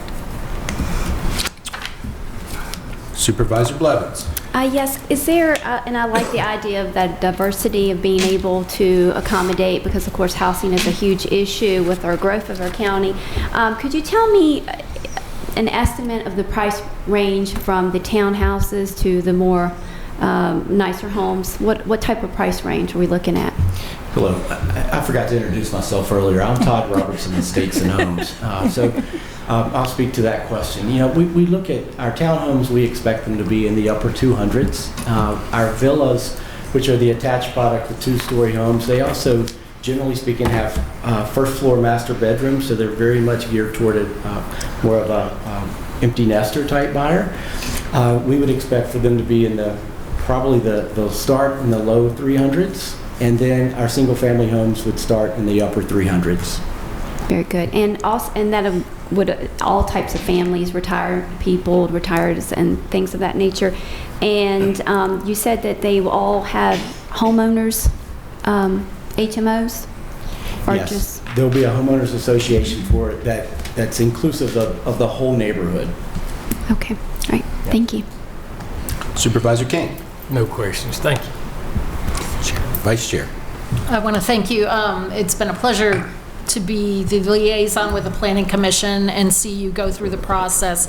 I have no questions. Thank you for what you do. Yeah, I would have to say you all have really stepped up trying to cover every little base that could be covered. I think you've done a pretty good job of it. I would like to say I'm not worried about traffic, but that was my thing years ago. So, but the planning on it, what you're offering is, I think it's going to be well needed, and I think it's a good plan. Are there any follow-up questions? Just one. So, and maybe you know the answer, and maybe you don't. I was just curious. With the roundabout, has there been any discussion of speed limits on Prices Fork Road changing? No speed limit changes from our discussion with VDOT. I know that would be something that would have to come back before the board, but it's been analyzed based on the speed limit that's out there right now. Because it's going to be interesting to see them going around that roundabout at 45 mile an hour. They'll probably bank it. Any other follow-up questions? Thank you, gentlemen. Appreciate it very much. Thank you.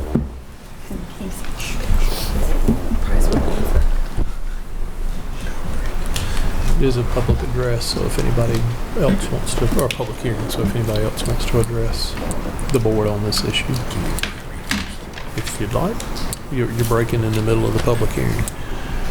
But Yeah, I think we did it last time, too. We're going to go ahead, before we have our public hearing, we're going to go ahead and take a 10-minute break and be back here at about 5 minutes till 9. Long time. It's the only one he gets. Absolutely. Do it anytime I want. Steve, I think you're really into that. I'm going to get one. I'm going to get drunk. Thank you all for letting us take that break. Now we'll be in the public hearing portion of this rezoning and special use permit. Do we have anybody signed up? No one has signed up to speak. We do not have anybody signed up for this hearing, but if you would like to speak, you will be given 5 minutes. You'll come up, give your name. 4 minutes. I'm sorry, we have a new rule. We have a 4-minute rule. And I should have remembered that because I was in favor of it. 4 minutes, state your name and address for the board, and have at it. My name is Amy Hudson, and I live at 1344 North Main in Blacksburg, and I am the broker-owner of the RE/MAX here in Montgomery County. I've got about 50 people that work for me selling houses, and I've been selling here for 26 years now. And I have heard some wonderful things from Emily and her staff on the report, and Steve and his staff, and from Statesman about what they're going to be doing. And I want to tell you how desperately we need the houses here. We have a perfect storm that created a housing deficit for us. If we look in the Wayback Machine and go back to 2008, we all know what happened. Well, no houses were built in 2008. 9, 10, 11, 12, 13, 14. We went 7, 8 years with hardly any new inventory being built. And when I have people moving to the area and they say, oh, Amy, I want to buy a house, 5, 10 years old, nothing too old, I don't have anything to sell them because it wasn't built. And then, on top of the fact that we didn't build during those years, we also look back at the demographics and we see that the households in 2008 were probably run by the baby boomers. Their kids were still home. The kids were in high school, the kids were in college, or if they graduated from college and got out, they didn't get a job, so they moved back home. So what you had was mom and dad in the house and maybe 3 kids. 5 people, 1 house. Now, fast forward, 10, 12 years later, those kids that were 20 and 21 and 22 are now 31, 32, 33. They're getting married, they're having families, and they want to buy a house. So what was 1 house with 5 people in it is now 4 different households. And I don't have enough houses for these people. It's just become a perfect storm of a shortage. And this project is going to give 4 different price points, from entry townhomes to 1-level living for older people, and then 2 other single-family price points. So it's going to open up a lot more housing, and we really, really need it. So I just wanted to put that in your head about how we ended up with this perfect storm of a housing shortage, and how this will be a big help. So, thank you.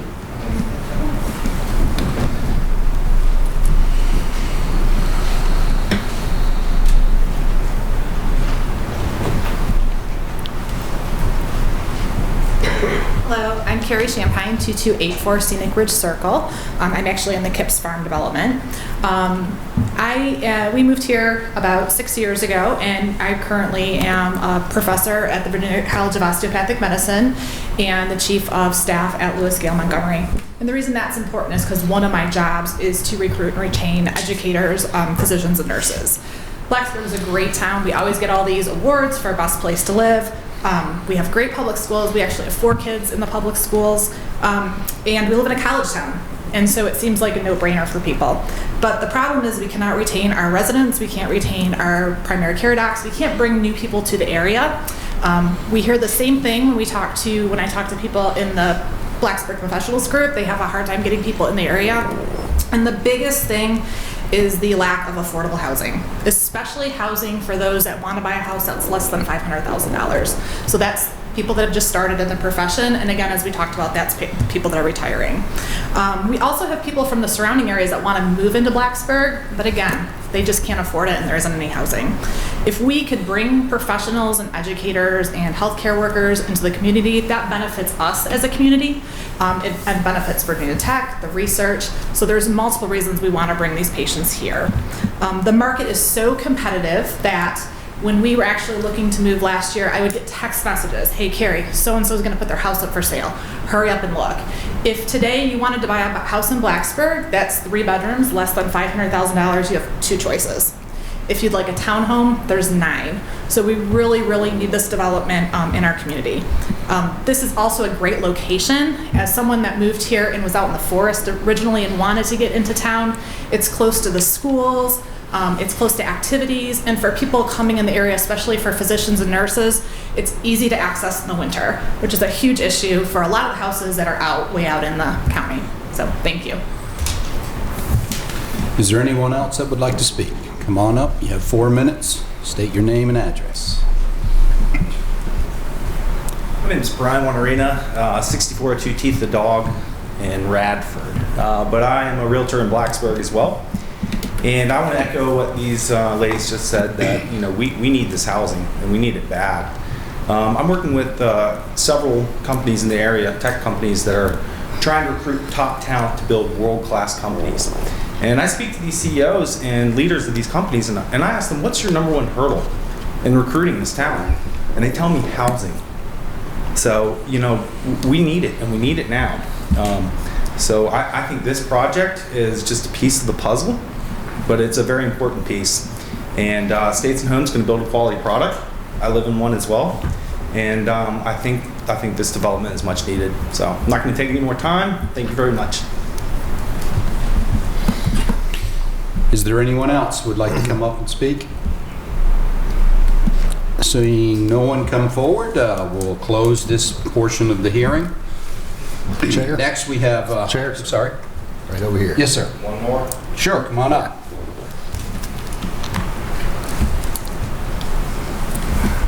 Richard Wall, 2239 Merrimack Road. The main thing that concerns me is stormwater retention and the 300 units that are going to go across the road later on. Sir, if I could get you just to come up and speak into the microphone. Price Fork Road traffic with the other development that's in the works.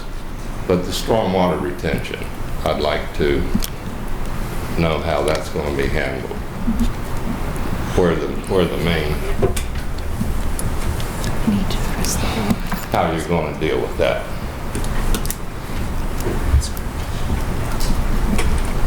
Thank you, sir.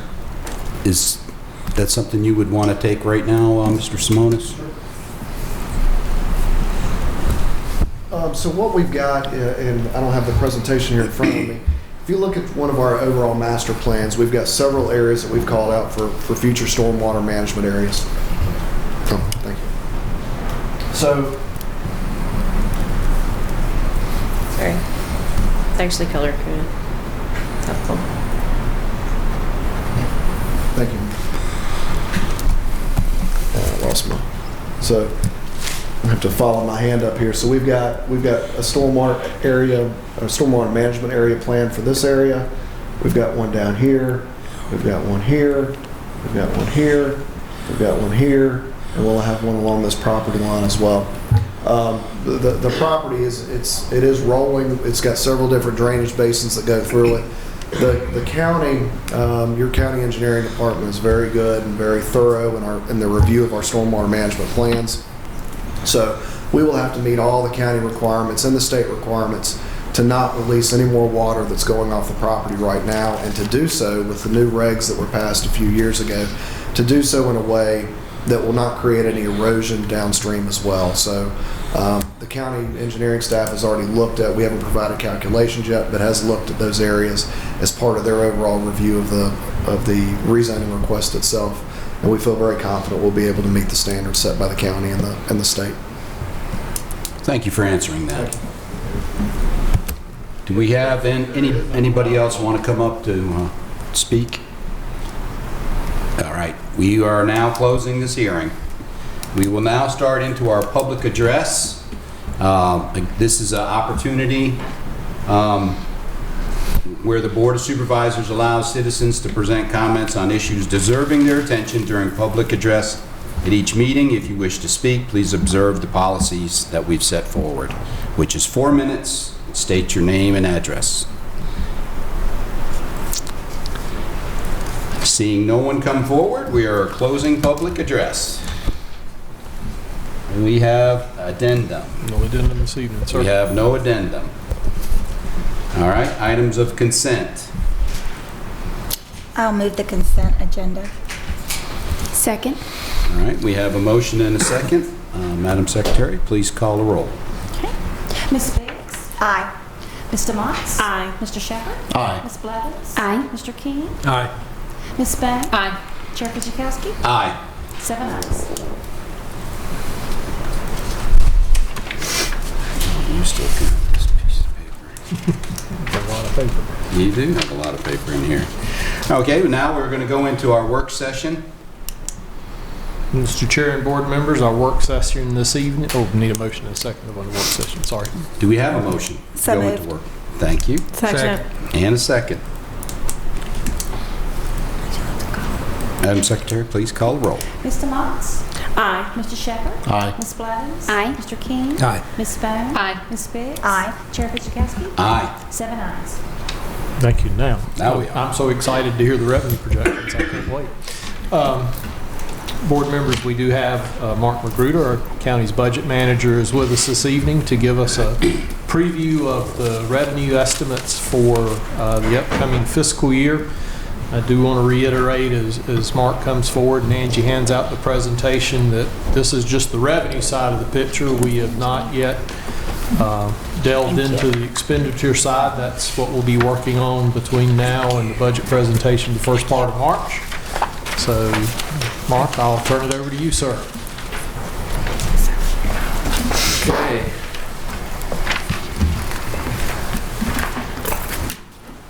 All right. I'm going to talk to you a little bit about our revenue going into fiscal year 21. Give you a little background information. County revenue falls into two separate categories: undesignated revenue and designated revenue. Undesignated revenues are unrestricted revenues, which means that they can be used for pretty much just about any purpose. Designated revenues, on the other hand, are restricted revenues, meaning they're earmarked for a specific purpose and can only be used for that purpose. As you can see on this slide, the bulk of the county's revenue is undesignated revenue. It makes up about 89% of the county's revenue structure. And as a general rule, there are three categories of revenue that drive the bulk of the revenue that we gain and revenue growth on a yearly basis. And those are real estate taxes, personal property taxes, and sales tax. The designated portion of our revenue structure is about 11% of the county revenue, and it's made up primarily of compensation board revenue and local user fees.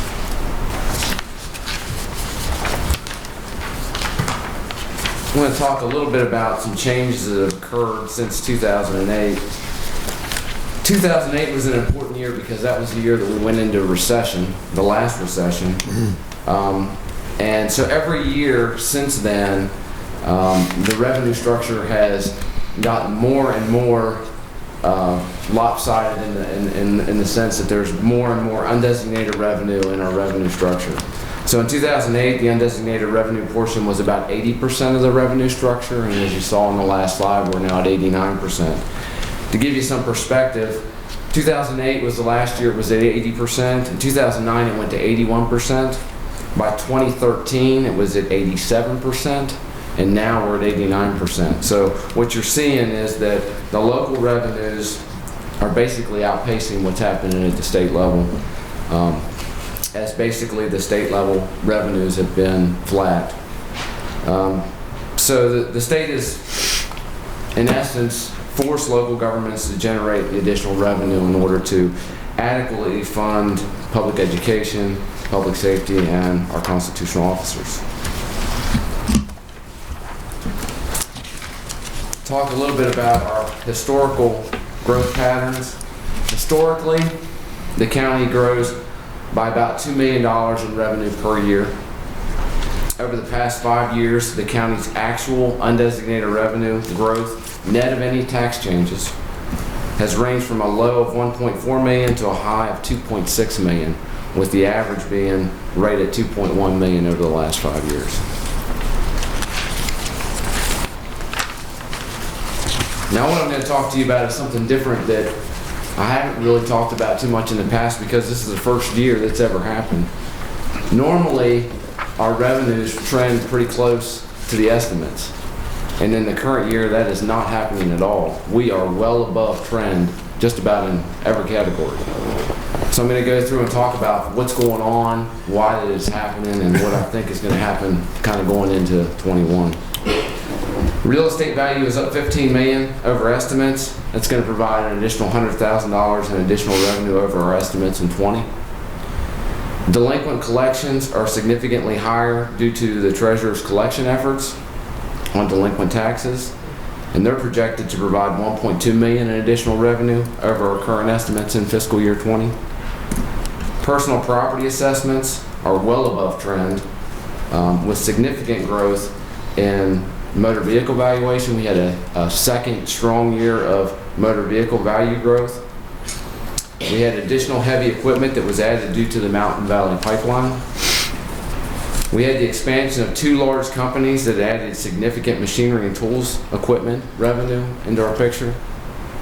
We had 415 businesses add value to the new furniture and fixtures personal property category. That was up 24%, meaning there were 24% more businesses that added new equipment over the prior year.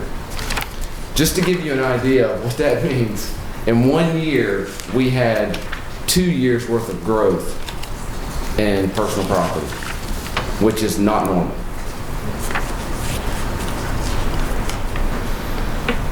Overall, the personal property collections that I just went over are estimated to bring in an additional $1 million in additional revenue over our estimates. Back in 2015, the county hired a business auditor to help with work that's being done in the Commissioner of the Revenue's office. Paul Kaiser is our county business auditor. He's done a tremendous job in identifying businesses. And just on the 2019 personal property book, he's identified over 300 businesses and nearly $18 million in value across all categories. That's a tremendous effort. Sales tax collections are above trend due to online sales. Sales taxes are estimated to bring an additional $300,000 above estimates in 20. And recordation taxes, which we've heard a little bit about, is well high above our normal trend. Recordation taxes are tied to real estate transfers, and they're at an all-time high, and are expected to provide $700,000 in additional revenue over the estimate in fiscal year 20.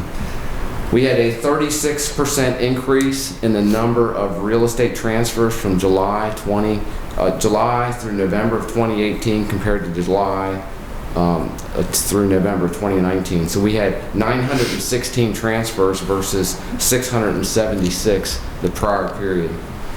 We had an 82.34% increase in transfer volume. That's the value of property during that same period. That was $350 million versus $192 million.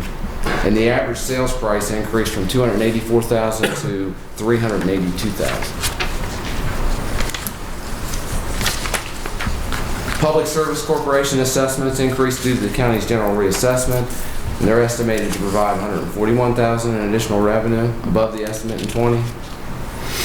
And transient occupancy taxes are 438% above normal trend. The county's business auditor again identified 165 homestays in the county since 2018, and Virginia Tech's over-enrollment of students may have contributed to more heavy usage at these homestays and traditional bed and breakfasts in the county.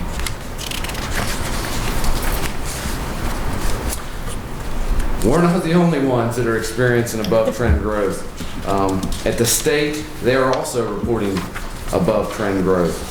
Overall, state revenue collections are 8.3% above last year through the first 6 months of the year. State sales tax collections are growing at 8.1% versus their 6.6% projection.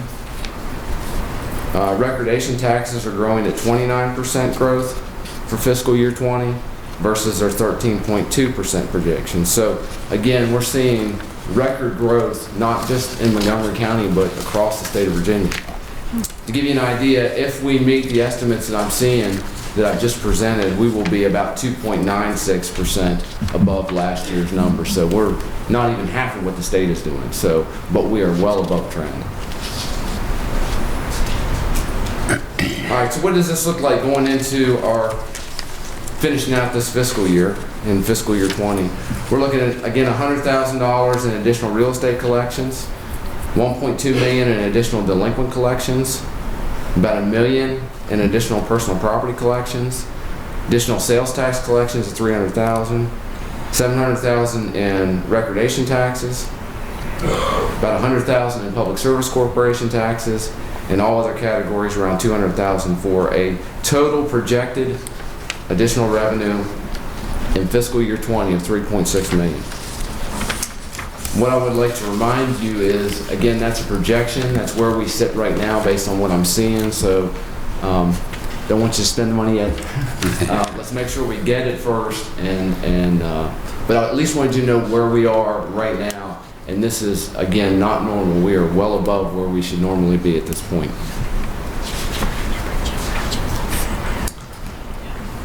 Some revenue concerns going forward. Some of these revenues will not be retained in the base, meaning that they are one-time only in nature. Examples of one-time monies in fiscal year 20 are the delinquent tax collections. Again, we have a large pot of delinquencies that are out there, and so some of that's going to be low-hanging fruit. We'll capture a lot of money on the front end, and then as we peel more and more of that money back, it's going to be harder to get. So I'm expecting that number to slow down. The recordation tax revenue, again, I don't know what's going to happen with real estate transfers, but the numbers are through the roof right now. And so I'm not expecting that to continue going into the next year. At least I'm not going to count on that. Transient occupancy, again, there was over-enrollment issues, I think, is pushing those numbers up, and I don't think that that's going to continue. Some other things that concern me a little bit, the Federal Reserve's abrupt change in the Fed funds rate is going to have some impact, or at least I believe is going to have some impact on our banking services contract, and will reduce interest earnings into fiscal year 21. So to give you some background information, the Fed had several rate increases planned for calendar year 2019.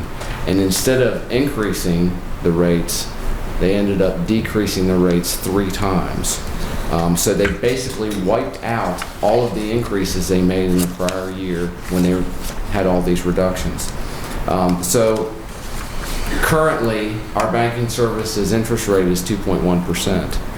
And that rate was established before the Fed started reducing the rates. So I'm expecting that rate to drop. Now, I don't know what it's going to be, but I know that right now our rate is above the targeted Fed funds rate, which is 1.5 to 1.75%. So I'm expecting some pullback there. Again, I don't know what that number is going to be. The U.S. economy is currently in its longest period of economic expansion in U.S. history. The big question, not only at the state level, but I'm asking is, can this stuff continue? In other words, will we see this kind of record growth in next year? And I don't know the answer to that because I wasn't expecting this much growth in the current year. The other thing that concerns me is the recent inverted yield curve on U.S. Treasuries. Basically, the inverted yield curve tells you that it's a bellwether sign for the potential for a recession. So what happens is when investors feel like the economy is in trouble, they flock to the longer term rates. And there's an inverse relationship between interest rates and bond prices. So when everybody flocks to those long-term rates, next thing you know, interest rates drop. So the yields on the long-term rates drop, which is not normal because normally the longer you take the investment out, the higher your interest rate. So when you have an inverted yield curve, it's a sign that investors are wary of things to come. Since 1975, every time there's been an inverted yield curve, there has been a recession. Generally, it happens after the yield curve rights itself and goes back to normal. Well, that has happened. We had an inverted yield curve that started in March of 2019.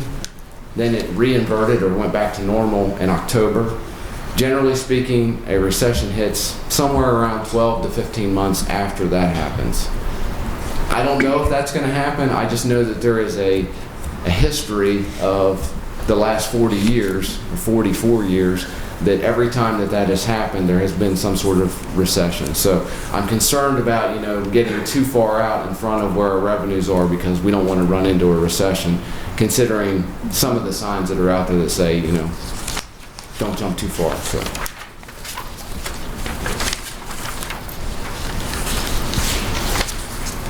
All right, so let's talk about the summary of what monies I think will be available in the base for fiscal year 20. So I think we'll be able to retain the $100,000 in real estate, about $200,000 in delinquent collections, about the full $1 million on personal property collections, the $300,000 in sales tax collections, the $100,000 in public service corporation taxes, the $200,000 in all other categories, and then we'll have a reduction that I'm estimating at $300,000 for the interest rate change that I'm expecting. So the total additional revenue that we can count on in the base going forward from stuff that happened in 20 is $1.6 million.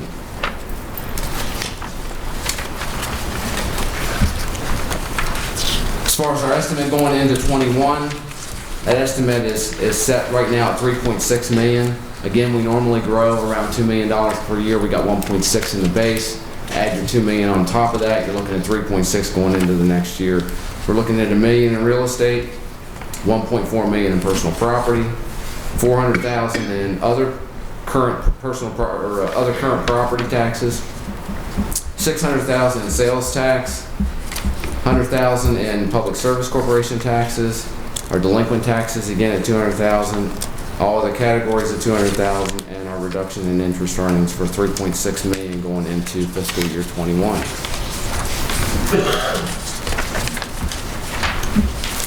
Talk a little bit about the governor's budget highlights. According to the school system, the additional state funding that they expect to receive for fiscal year 21 is right around $2.6 million.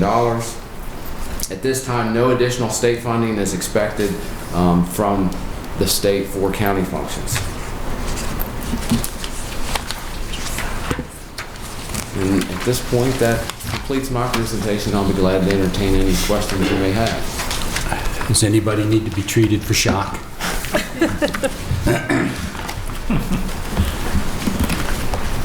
Supervisor Blevins, do you have any questions? No, thank you.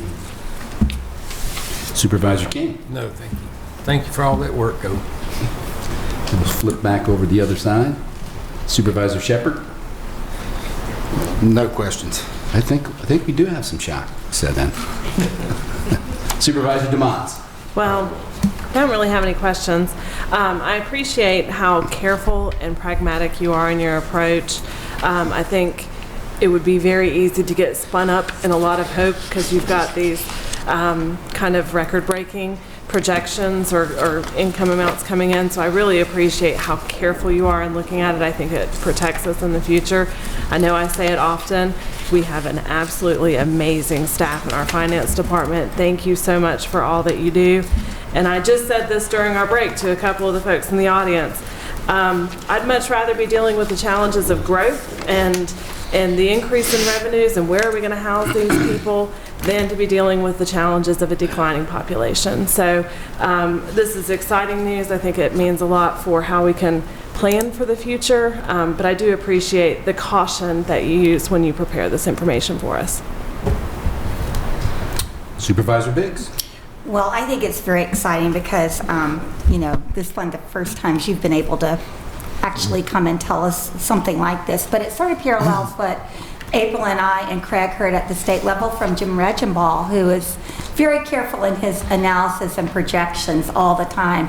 And I guess that's when we were first shocked, when we heard him speak, and now to hear you, it sounds like we're on the same, sort of on the same track there. So it is exciting to be able to sort of have this to look at. not spend, Well, look at right The now. thing that I would say is, this may be an opportunity to, if this revenue materializes like we anticipate, maybe set a little aside in case, because, we're in a better position if you have the money than to be in the opposite position. I don't ever want to have to stand here and tell you that we're going to miss revenue by that amount of money, because that is way harder to deal with. So, this may be an opportunity to put something back to say, okay, well, what happens if the economy does go into recession? And I'm not saying that it is. I'm just saying that there are signs out there that we should be concerned, and we don't want to overextend ourselves. Vice Chair Bone. I have questions. On slide 5,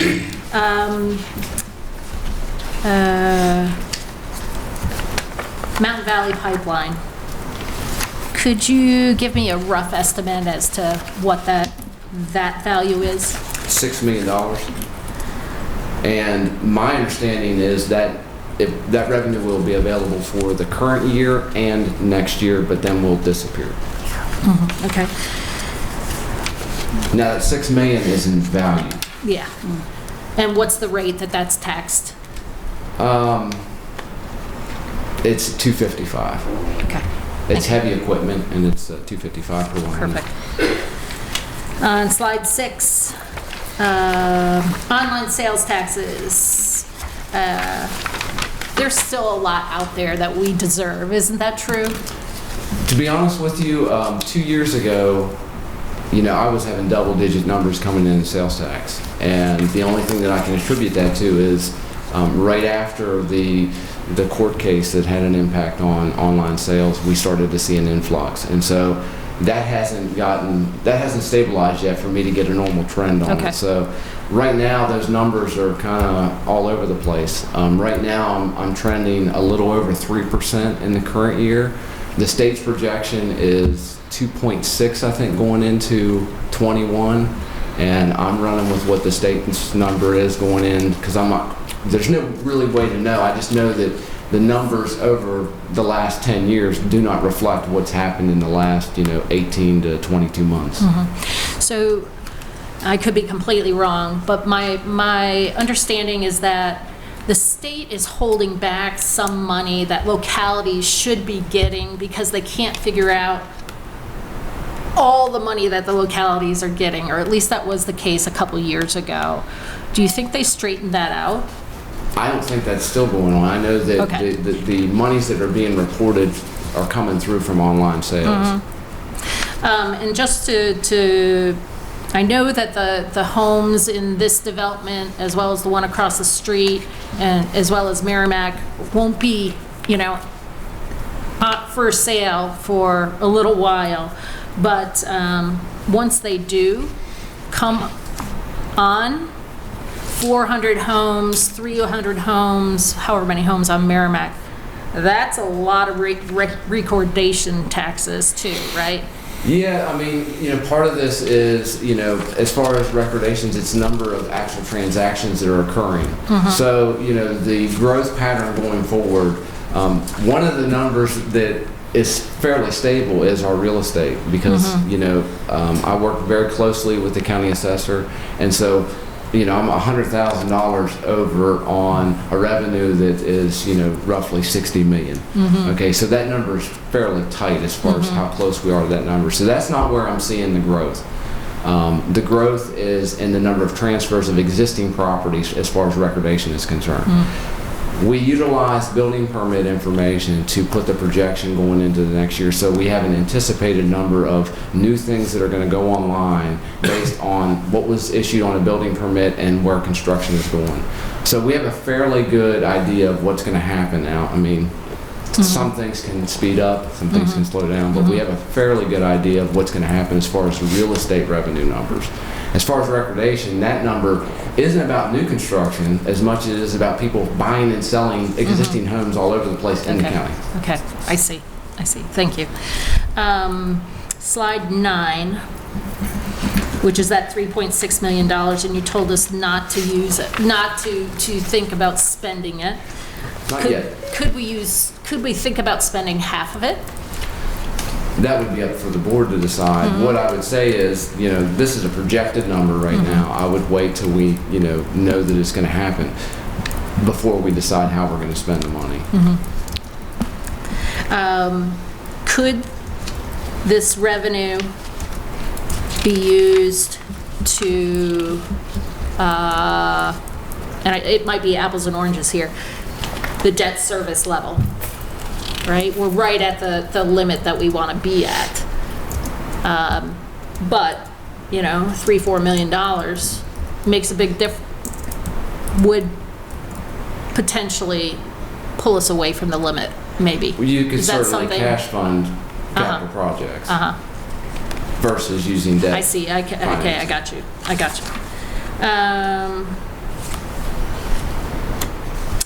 What was the on slide 10? What was the number that you actually used? If we're currently at 2.1 and the Fed funds rate was at 1.517, what were you using in your calculation? 1.5. Okay. That was the number that we had prior to the last rate increase we got from the banking services contract. That's it. Thank you so Okay. much. Incredible. If you think about 60 million and 100,000 difference. What is that, 0.0001%? Yeah, amazing. Thank you. Mark, my question is, how sure are we that we're going to get this extra 1.2 million from delinquent taxes? Well, I know that I'm up already in the current year, and so I can't say for certain that we're going to get that. I mean, it's a trend, so I'm utilizing where we were in prior periods to try and project where that number is going to be.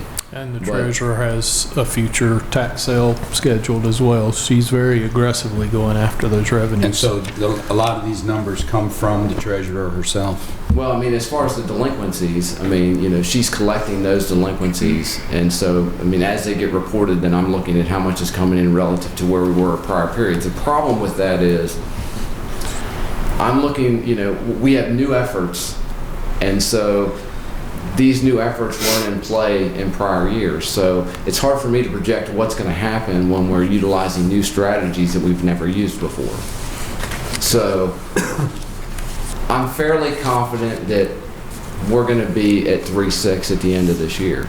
Otherwise, I wouldn't tell you that. I'm putting that 3.6 number out there because I think that's where we're going to be. Now, I'm going to be doing revenue projections all the way till we finish this budget. So I'll have at least 2 or 3 more stabs at where we are. I'll check it again at the end of this month. I'll check it again in February. I'll check it again in March. We'll close the budget book up in April. So I'll have a fairly good idea of where we are at that point. But I'm pretty comfortable that we're probably going to be, as long as something else doesn't happen that I don't know about, the value is on the book and people are paying that value. And so I'm fairly comfortable that we're going to probably have that 3.6. Okay. We've never had that before. I mean, usually I'm within, 1% of the estimates year in and year out. And, this surprised me.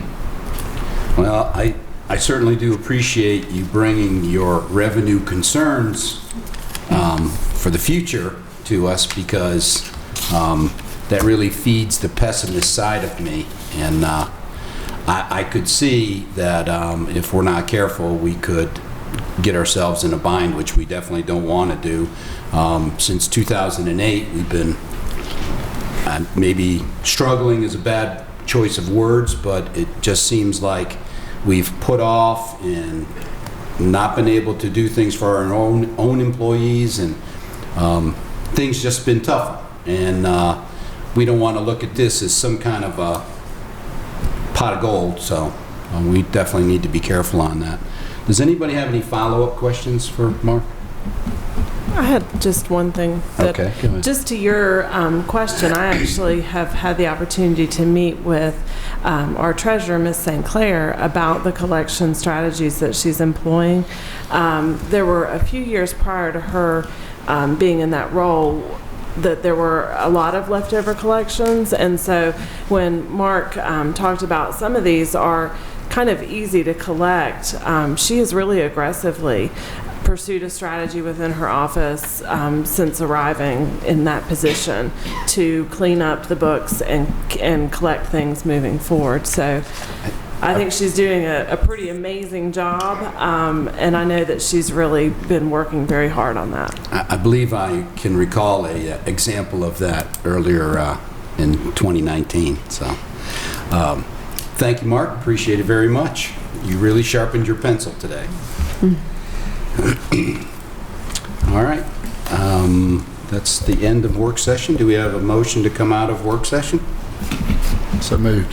Second? Second. Thank you. We have a motion and second. Madam Clerk? Mr. Shepherd? Aye. Ms. Blevins? Aye. Mr. King? Aye. Ms. Bowers? Aye. Ms. Biggs? Aye. Mr. Motts? Aye. Chair Fishikowski? Aye. 7 ayes. Okay, next up, we have new business. Mr. Chair and board members, first item under new business this evening is the rezoning for the Kipps Farm. Traditionally, we have had a resolution to address the item that was discussed in public hearing if there wasn't a lot of concern or opposition during the public hearing. So this is on the table for your consideration. Well, I know that I have not heard any opposition to it to speak of, but I had a discussion with Mr. Snyder over the phone a few days ago, and I had kind of forgot about it until Mr. Wall brought it up. I just have one question about the stormwater, and if those steps or retentions don't work, is there any avenues to recoup his cost? He's a farmer, so if he plants, if it runs 10 acres of corn in late spring, and those retention efforts don't work or get overflowed, is there any recourse? Does anybody know? Emily, do you know if there's a mechanism for that? Well, what I was going to comment on is we're required by state statute with our stormwater regulations to enforce the stormwater regulations, so there would be penalties from the county and perhaps DEQ from the state if those issues aren't addressed. Marty, can you weigh in on that? Yeah, I think what Craig says is correct, that the ordinance requires to retain at the pre-existing development levels. And that's even if it's based on our engineering estimates? Well, it's going to be based on engineering, yes. Mr. Chair, can I just a point of order? Do we need to have a motion and a second before we go into any discussion? Probably so, yes. I'll move it. Okay, we have a motion. Second. We have a second. Sorry about discussion.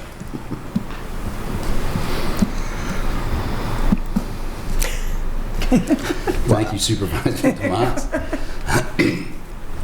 I'll defer to Supervisor Shepherd. Well, it's in his district. Mr. Wall on our break, and when I talked to Mr. Snyder, he had already told me the same thing, that they had some issues with stormwater from the high school properties. Middle school, it flows right down on them. So if they're already having issues there, just... Do you know if that was addressed? I don't think so. No. So I guess I'm just asking if there's some way we can look into that and find out why something's not being done, at least on that end. I think it would make them feel better if they knew they had some kind of recourse because their property's getting ruined, because of stormwater. Is that something that we would have to put off a vote to get an answer to before voting? I don't know since it's not been how pertinent his timeline is. I mean, it sounds like the issue is with the county, if it's the school buildings. It's the town of Blacksburg. Town of Blacksburg. It's in the town limits. It's in town limits, which they're responsible for enforcement. So that's what I was going to say. I'll be glad to. Mr. Wall, do you know if that's been shared with the town of Blacksburg staff? The stormwater issues with the high school? You can come and look and see what has happened. We have had we need to hit him on the microphone. Somebody from We're not. RCIS come and look, and nothing really happened, but we have lost some farmland downstream in sediment backing up. And it's become a wetland, and what was some of our most productive farmland. We can certainly bring that to the town's attention if it's not been already brought to their attention. I don't believe it has, so. Okay. It's been going on for 6 or 8 years. 10 years. It started. And it's just backed up. But you yourself have not talked to the town? No. Okay. We'll look into that.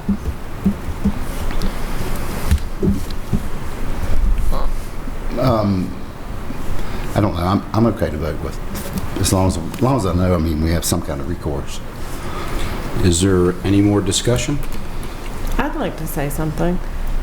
Just from the perspective of somebody that's been involved in property management and real estate related fields for my entire professional career in Blacksburg, I know that there is a huge demonstrated need for housing, and I really appreciate being brought a project that gives sensitivity to the variety of housing types needed. I know that a price point in the mid to high 200s is not affordable for everybody, but it's also being demanded by the market right there in the town of Blacksburg and Blacksburg adjacent. So I do really appreciate the variety of price points. I think that makes a huge difference. I also appreciate all of the work that has gone into making sure that the plan is right for the community.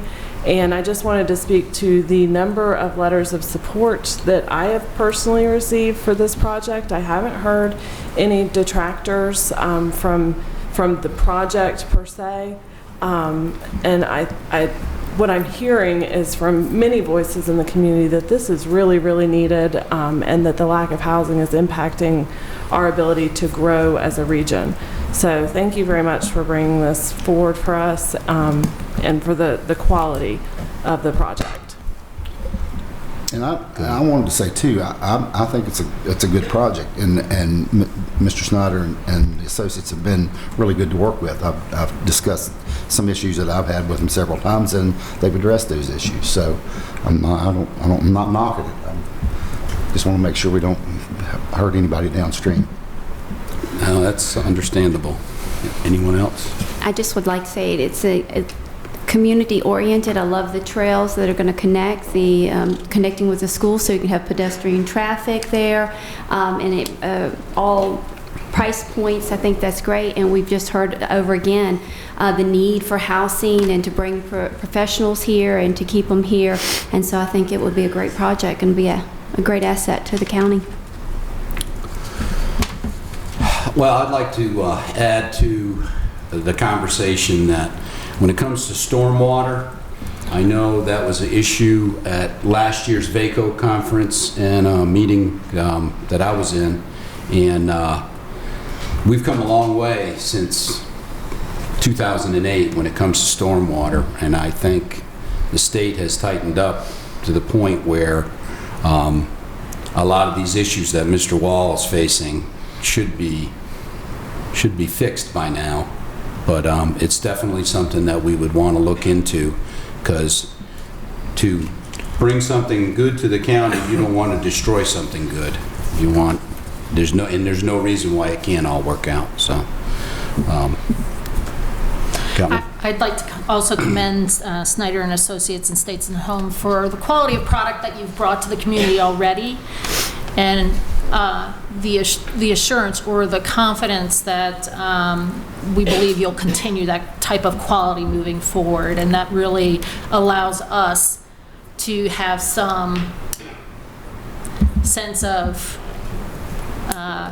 less concern than potentially we could be. So thank you for everything that you've done in our community. You've been here a really long time and have have been an asset beyond measure. Thank you. Okay, if we don't have any more discussion, Madam Secretary will take a vote. Ms. Bloods? Aye. Mr. King? Aye. Ms. Bowden? Aye. Ms. Biggs? Aye. Mr. Motts? Aye. Mr. Shepherd? Aye. Chair Jakowski? Aye. 7 ayes. Ordinance Board members, our next item under new business is a special use permit related to Kip's Farm. Planning Director Gibson went over some of the details of this. It's related to building height in the PUD Res zoning district. Do we have a motion? So moved. Second? Second. Madam Secretary? Sorry, jumping ahead here. Discussion? No discussion? Madam Secretary, call the vote. Mr. King? Aye. Ms. Bang? Aye. Ms. Biggs? Aye. Mr. Motts? Aye. Ms. Blevins? Aye. Mr. Shepherd? Aye. Chair Fizikowski? Aye. 7 ayes. Board members, our third item of new business this evening relates to a bond issue for Carillion. The resolution in your packet approves the issuance of bonds by the Roanoke Economic Development Authority for Carillion Clinic not to exceed $510 million for the purpose of financing and refinancing a portion of the cost for a number of projects. The reason this is before the Board of Supervisors is some of that money issue will be involved with the Carillion New River Valley Medical Center, which is in Montgomery County. The debt is not issued by Montgomery County, but the county's EDA and the County Board of Supervisors are required to give their consent for those funds to be used in a facility in Montgomery County. Do we have a motion? Motion. We have a second? Second. We have a motion and second. Any discussion? No discussion? Madam Secretary, call the vote. Ms. Bang? Aye. Ms. Biggs? Aye. Mr. Motts? Aye. Mr. Shepherd? Aye. Ms. Blevins? Aye. Mr. King? Aye. Chair Fizikowski? Aye. 7 ayes. Thank you. Our last item under new business this evening is an amendment to Montgomery County's procurement policies and procedures. This is to increase the current small purchase dollar threshold from $2,500 to $5,000 for single or term contract purchases. And just for reference, I believe the state's is 100,000? 10. I missed the decimal, thank you. So we're going from... Go up to 100,000. Right. That's what you're thinking. So we're still well below that, but we're just asking to go from 2,500 to 5,000. This is mainly administratively makes things a little easier on staff. Do we have a motion? Motion. Second. Any discussion? I just want to say one thing. This policy, I think, has not been changed since 2006. And in that time frame, our budget has grown considerably. And also the amount of $2,500 to $5,000 in today's dollars is different. So I think that this is a policy change that makes sense. I would think it's long overdue. Yep. Any more discussion? Okay. Madam Secretary, call vote. Ms. Biggs? Aye. Mr. Motts? Aye. Mr. Shepherd? Aye. Ms. Blevins? Aye. Mr. King? Aye. Ms. Bang? Aye. Chair Fizikowski? Aye. 7 ayes.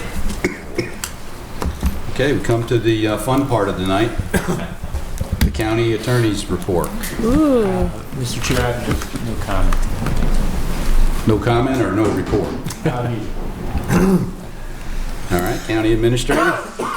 Mr. Chair, I always have a few things I want to mention. I noticed a couple of you during the presentations tonight, during Emily's presentation and then during Mark's presentation. I noticed several of you noticed that we were using the same format for our presentations now, and I want to again thank Jennifer and her staff and all our staff for all the work that was done on the new branding project. We're trying to incorporate that into the professional things that we're doing internally and externally. Your new business cards that you received reflect the new brand as well.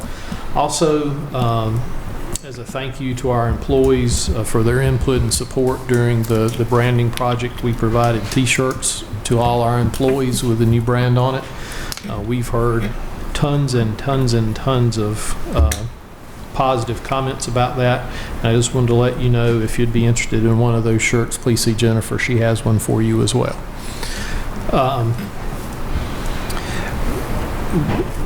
Supervisor DeMott's mentioned something about the growth in the county. I saw today, actually Vicki saw it, and I did a little research this evening. The Weldon Cooper Center has come out with their 2020 projections for population in Virginia.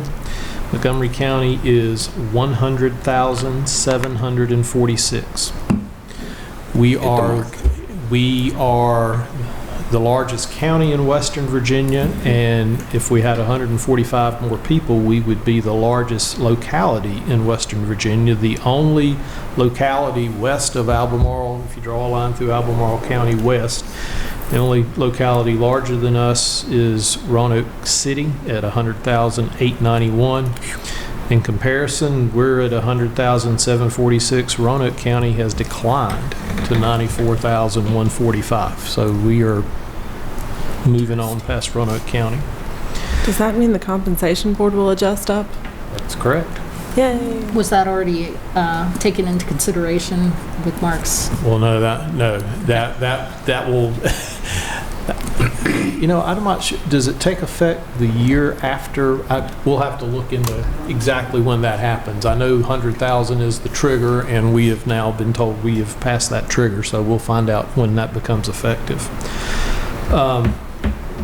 Did want to mention we have 2 longtime county employees that are retiring this week. Kim V. Adams Bush in Parks and Recreation has been in Parks and Rec for a long time. She provides a lot of activities and programs for our senior adults. There's a reception for her this Wednesday at 2:30. Also, Neil Turner is retiring as our Emergency Services Coordinator. His reception is going to be held this Thursday at 3 o'clock. And I'll be providing you some more information later in the week about next steps with Neil. We do have an interim person lined up to help while we continue the search for our next Emergency Services Coordinator. And last but not least, just wanted to remind everyone that nearly everybody at the dais here will be traveling to Richmond next week for a couple of events. The Rural Caucus reception on Wednesday evening, VACO Legislative Day on Thursday.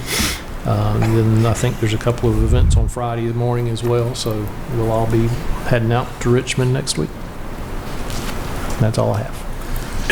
Well, that was a very medium-sized report. Thank you. All right, now we have our Board of Supervisors. We're going to start with Supervisor Shepherd. I have no report. I like that. Supervisor Blevins. This week, I had the opportunity to volunteer with RSVP for their annual supply for seniors, and what a great organization to collect over the year supplies for our seniors and our veterans. So I got to learn a lot about that program and will continue to be involved. Also, this past Sunday, I'd like to thank Good Shepherd Baptist Church for their community appreciation for Wade's Supermarket, over 69 years of service and business, and that is a great testament to their love for the community, not only as a business, but their community involvement, investment that they've given, and it was really neat to hear all the stories and memories. Everybody had some type of connection with Wade's Supermarket.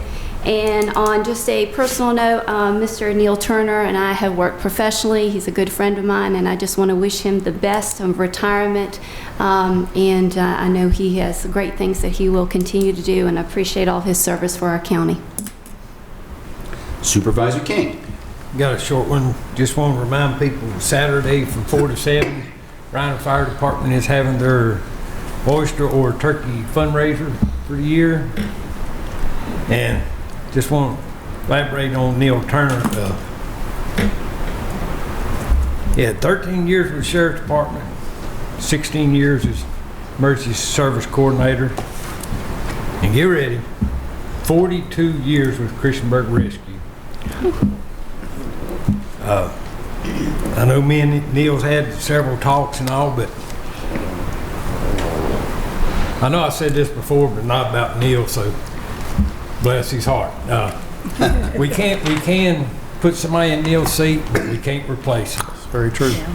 Neil has been a wonderful asset to emergency service and county staff, as far as I know, and I know the county citizens. I mean, he has always done what he thought was right, and for that, I think the emergency service here in Montgomery County is a whole lot better off. And Neil, personally, I want to tell you how much I appreciate what you've done for Montgomery County. That's all. Okay, next, Supervisor Biggs. Ditto on Neil, and I'm looking forward to going to his reception, so hope everyone can come. It's going to be good. I just have two things. Today I was at the NRV Regional Coalition and Drug Court Advisory Committee, and there is going to be an event put on by the Montgomery County Prevention Partners on Tuesday, February 4th from 6 to 7:30 p.m. at the Christiansburg Aquatic Center. They even have a snow date. I'm going to give these to Craig so he can send them out. But anyway, it's going to deal with the vaping problem that's going on right now within our middle and high schools. And I think this community forum is trying to get parents and students out, and food is going to be provided, so that's an incentive. The other part of the program is going to deal with mental health disorders in young people. Depression, anxiety continue to climb, and this is really sad. It says recent data indicates that suicide was the second leading cause of death among Americans ages 15 to 24. So if you know someone or if you want to attend, it's open to everyone. So I'll pass that on. And then I know Jennifer did a good job of sending this out. I'm just so excited that we finally got a company in the NRV Commerce Park. Took a really long time.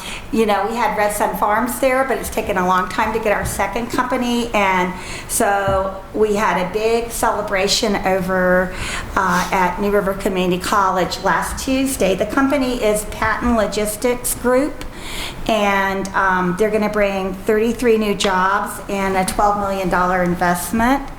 And what impressed me, not only the celebration that we had for them, was that the owners of the company were overcome. They said that even though they've been in 3 other states, they are in 3 other states, that they've never been welcomed like they were welcomed to our Commerce Park. And they were overcome almost to the point of tears. And so it was so exciting to see all of that come together. And I know Craig has really been through the ringer on this. Marty's been through the ringer on this. Carol's been through the ringer on this, and Brian Hamilton has. So I think it's just the first of some different things to come. We have to thank our executive director, Danny Wilson, for all his hard work. That's That it. is all. Supervisor DeMonts. Just one thing. I attended a workshop this past Friday. It was put on by the Community Foundation of the New River Valley and the Livability Initiative, and it was a systems thinking workshop. I was invited to attend as part of the Sustainability and Climate cohort, and so I was at a group with members of Sustain Floyd, Sustainable Blacksburg, the New River Valley Climate Collaboration, the Sierra Club, and Citizens Climate Lobby. And throughout the day, we discussed how regional players can identify and strengthen important relationships to advance the mission of, for my particular cohort, sustainability and climate. And the reason that I'm telling you all about this is because repeatedly throughout the day, Montgomery County was highlighted as a real bright spot for our communication, for our efforts, for the way that we're moving things forward. Blacksburg also was continuously highlighted as a real bright spot, but it was really nice to be on that list of one of the identified strong relationships, one of the groups that is really making efforts and strides towards not only reducing our impact on the environment, but also taking some understanding and ownership of how our actions and decisions could have consequences or maybe even opportunities to promote sustainability.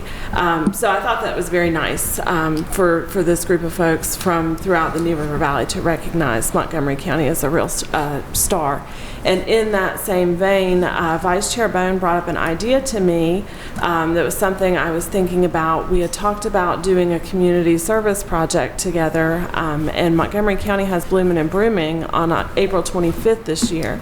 It might be a good opportunity for this board to look look at maybe participating in one of the county organized planting events or something like that through Bloomin' and Broomin'. More to come from the Sustainability Committee, but just know that that might be an opportunity to do something like that. That's all. Vice Chair Bone. I'll try to make this quick. Yippee skippy, we're over 100,000. Great job, Montgomery County. 2, Neil Turner, thank you. 3, NAACP, Montgomery Radford Floyd had a phenomenal Martin Luther King event at Schaefer Memorial that I attended. This is the second one I've attended, and it was moving, and we appreciate everything that you do. Also, Dialogue on Race happened this weekend. Unfortunately, I was out of town, so I couldn't attend. I'm sure it was excellent. I have attended in the past. I got to go to the last part of it, and it was very well attended and very informational. And they had lots of work groups, and then at the end, the work groups had to answer questions from Mr. Reed, so you can imagine. But it was really good. So it was well invested, our money that supports that. Wonderful. I'd also like to shout out to the new Moon Hollow Brewing Company out of the old Price's Fork Elementary School. It had a grand opening this weekend, and it was exceptionally attended, and I hear that the beer is excellent. They have a great brewer, so you might want to check that out. Also, I have recently heard that there's some exciting construction going on at First and Main, that maybe something might be announced in the May timeframe that people will be very interested in hearing about. So keep your eyes peeled for that. And lastly, the United Way of the New River Valley is going to have their Valentine's in Vegas on February 8th, that's Saturday, 6 to 10:30 at the German Club. The United Way of the New River Valley does an excellent job in our community, and I would encourage everyone to attend. Thank you. All right, I got a long laundry list. Just to add to your brewery story, don't forget that the grand opening for Millstone Kitchen in the same facility will be on February the 12th. And that's, you can have a piece of bread and then wash it down with some beer, I guess. I don't know.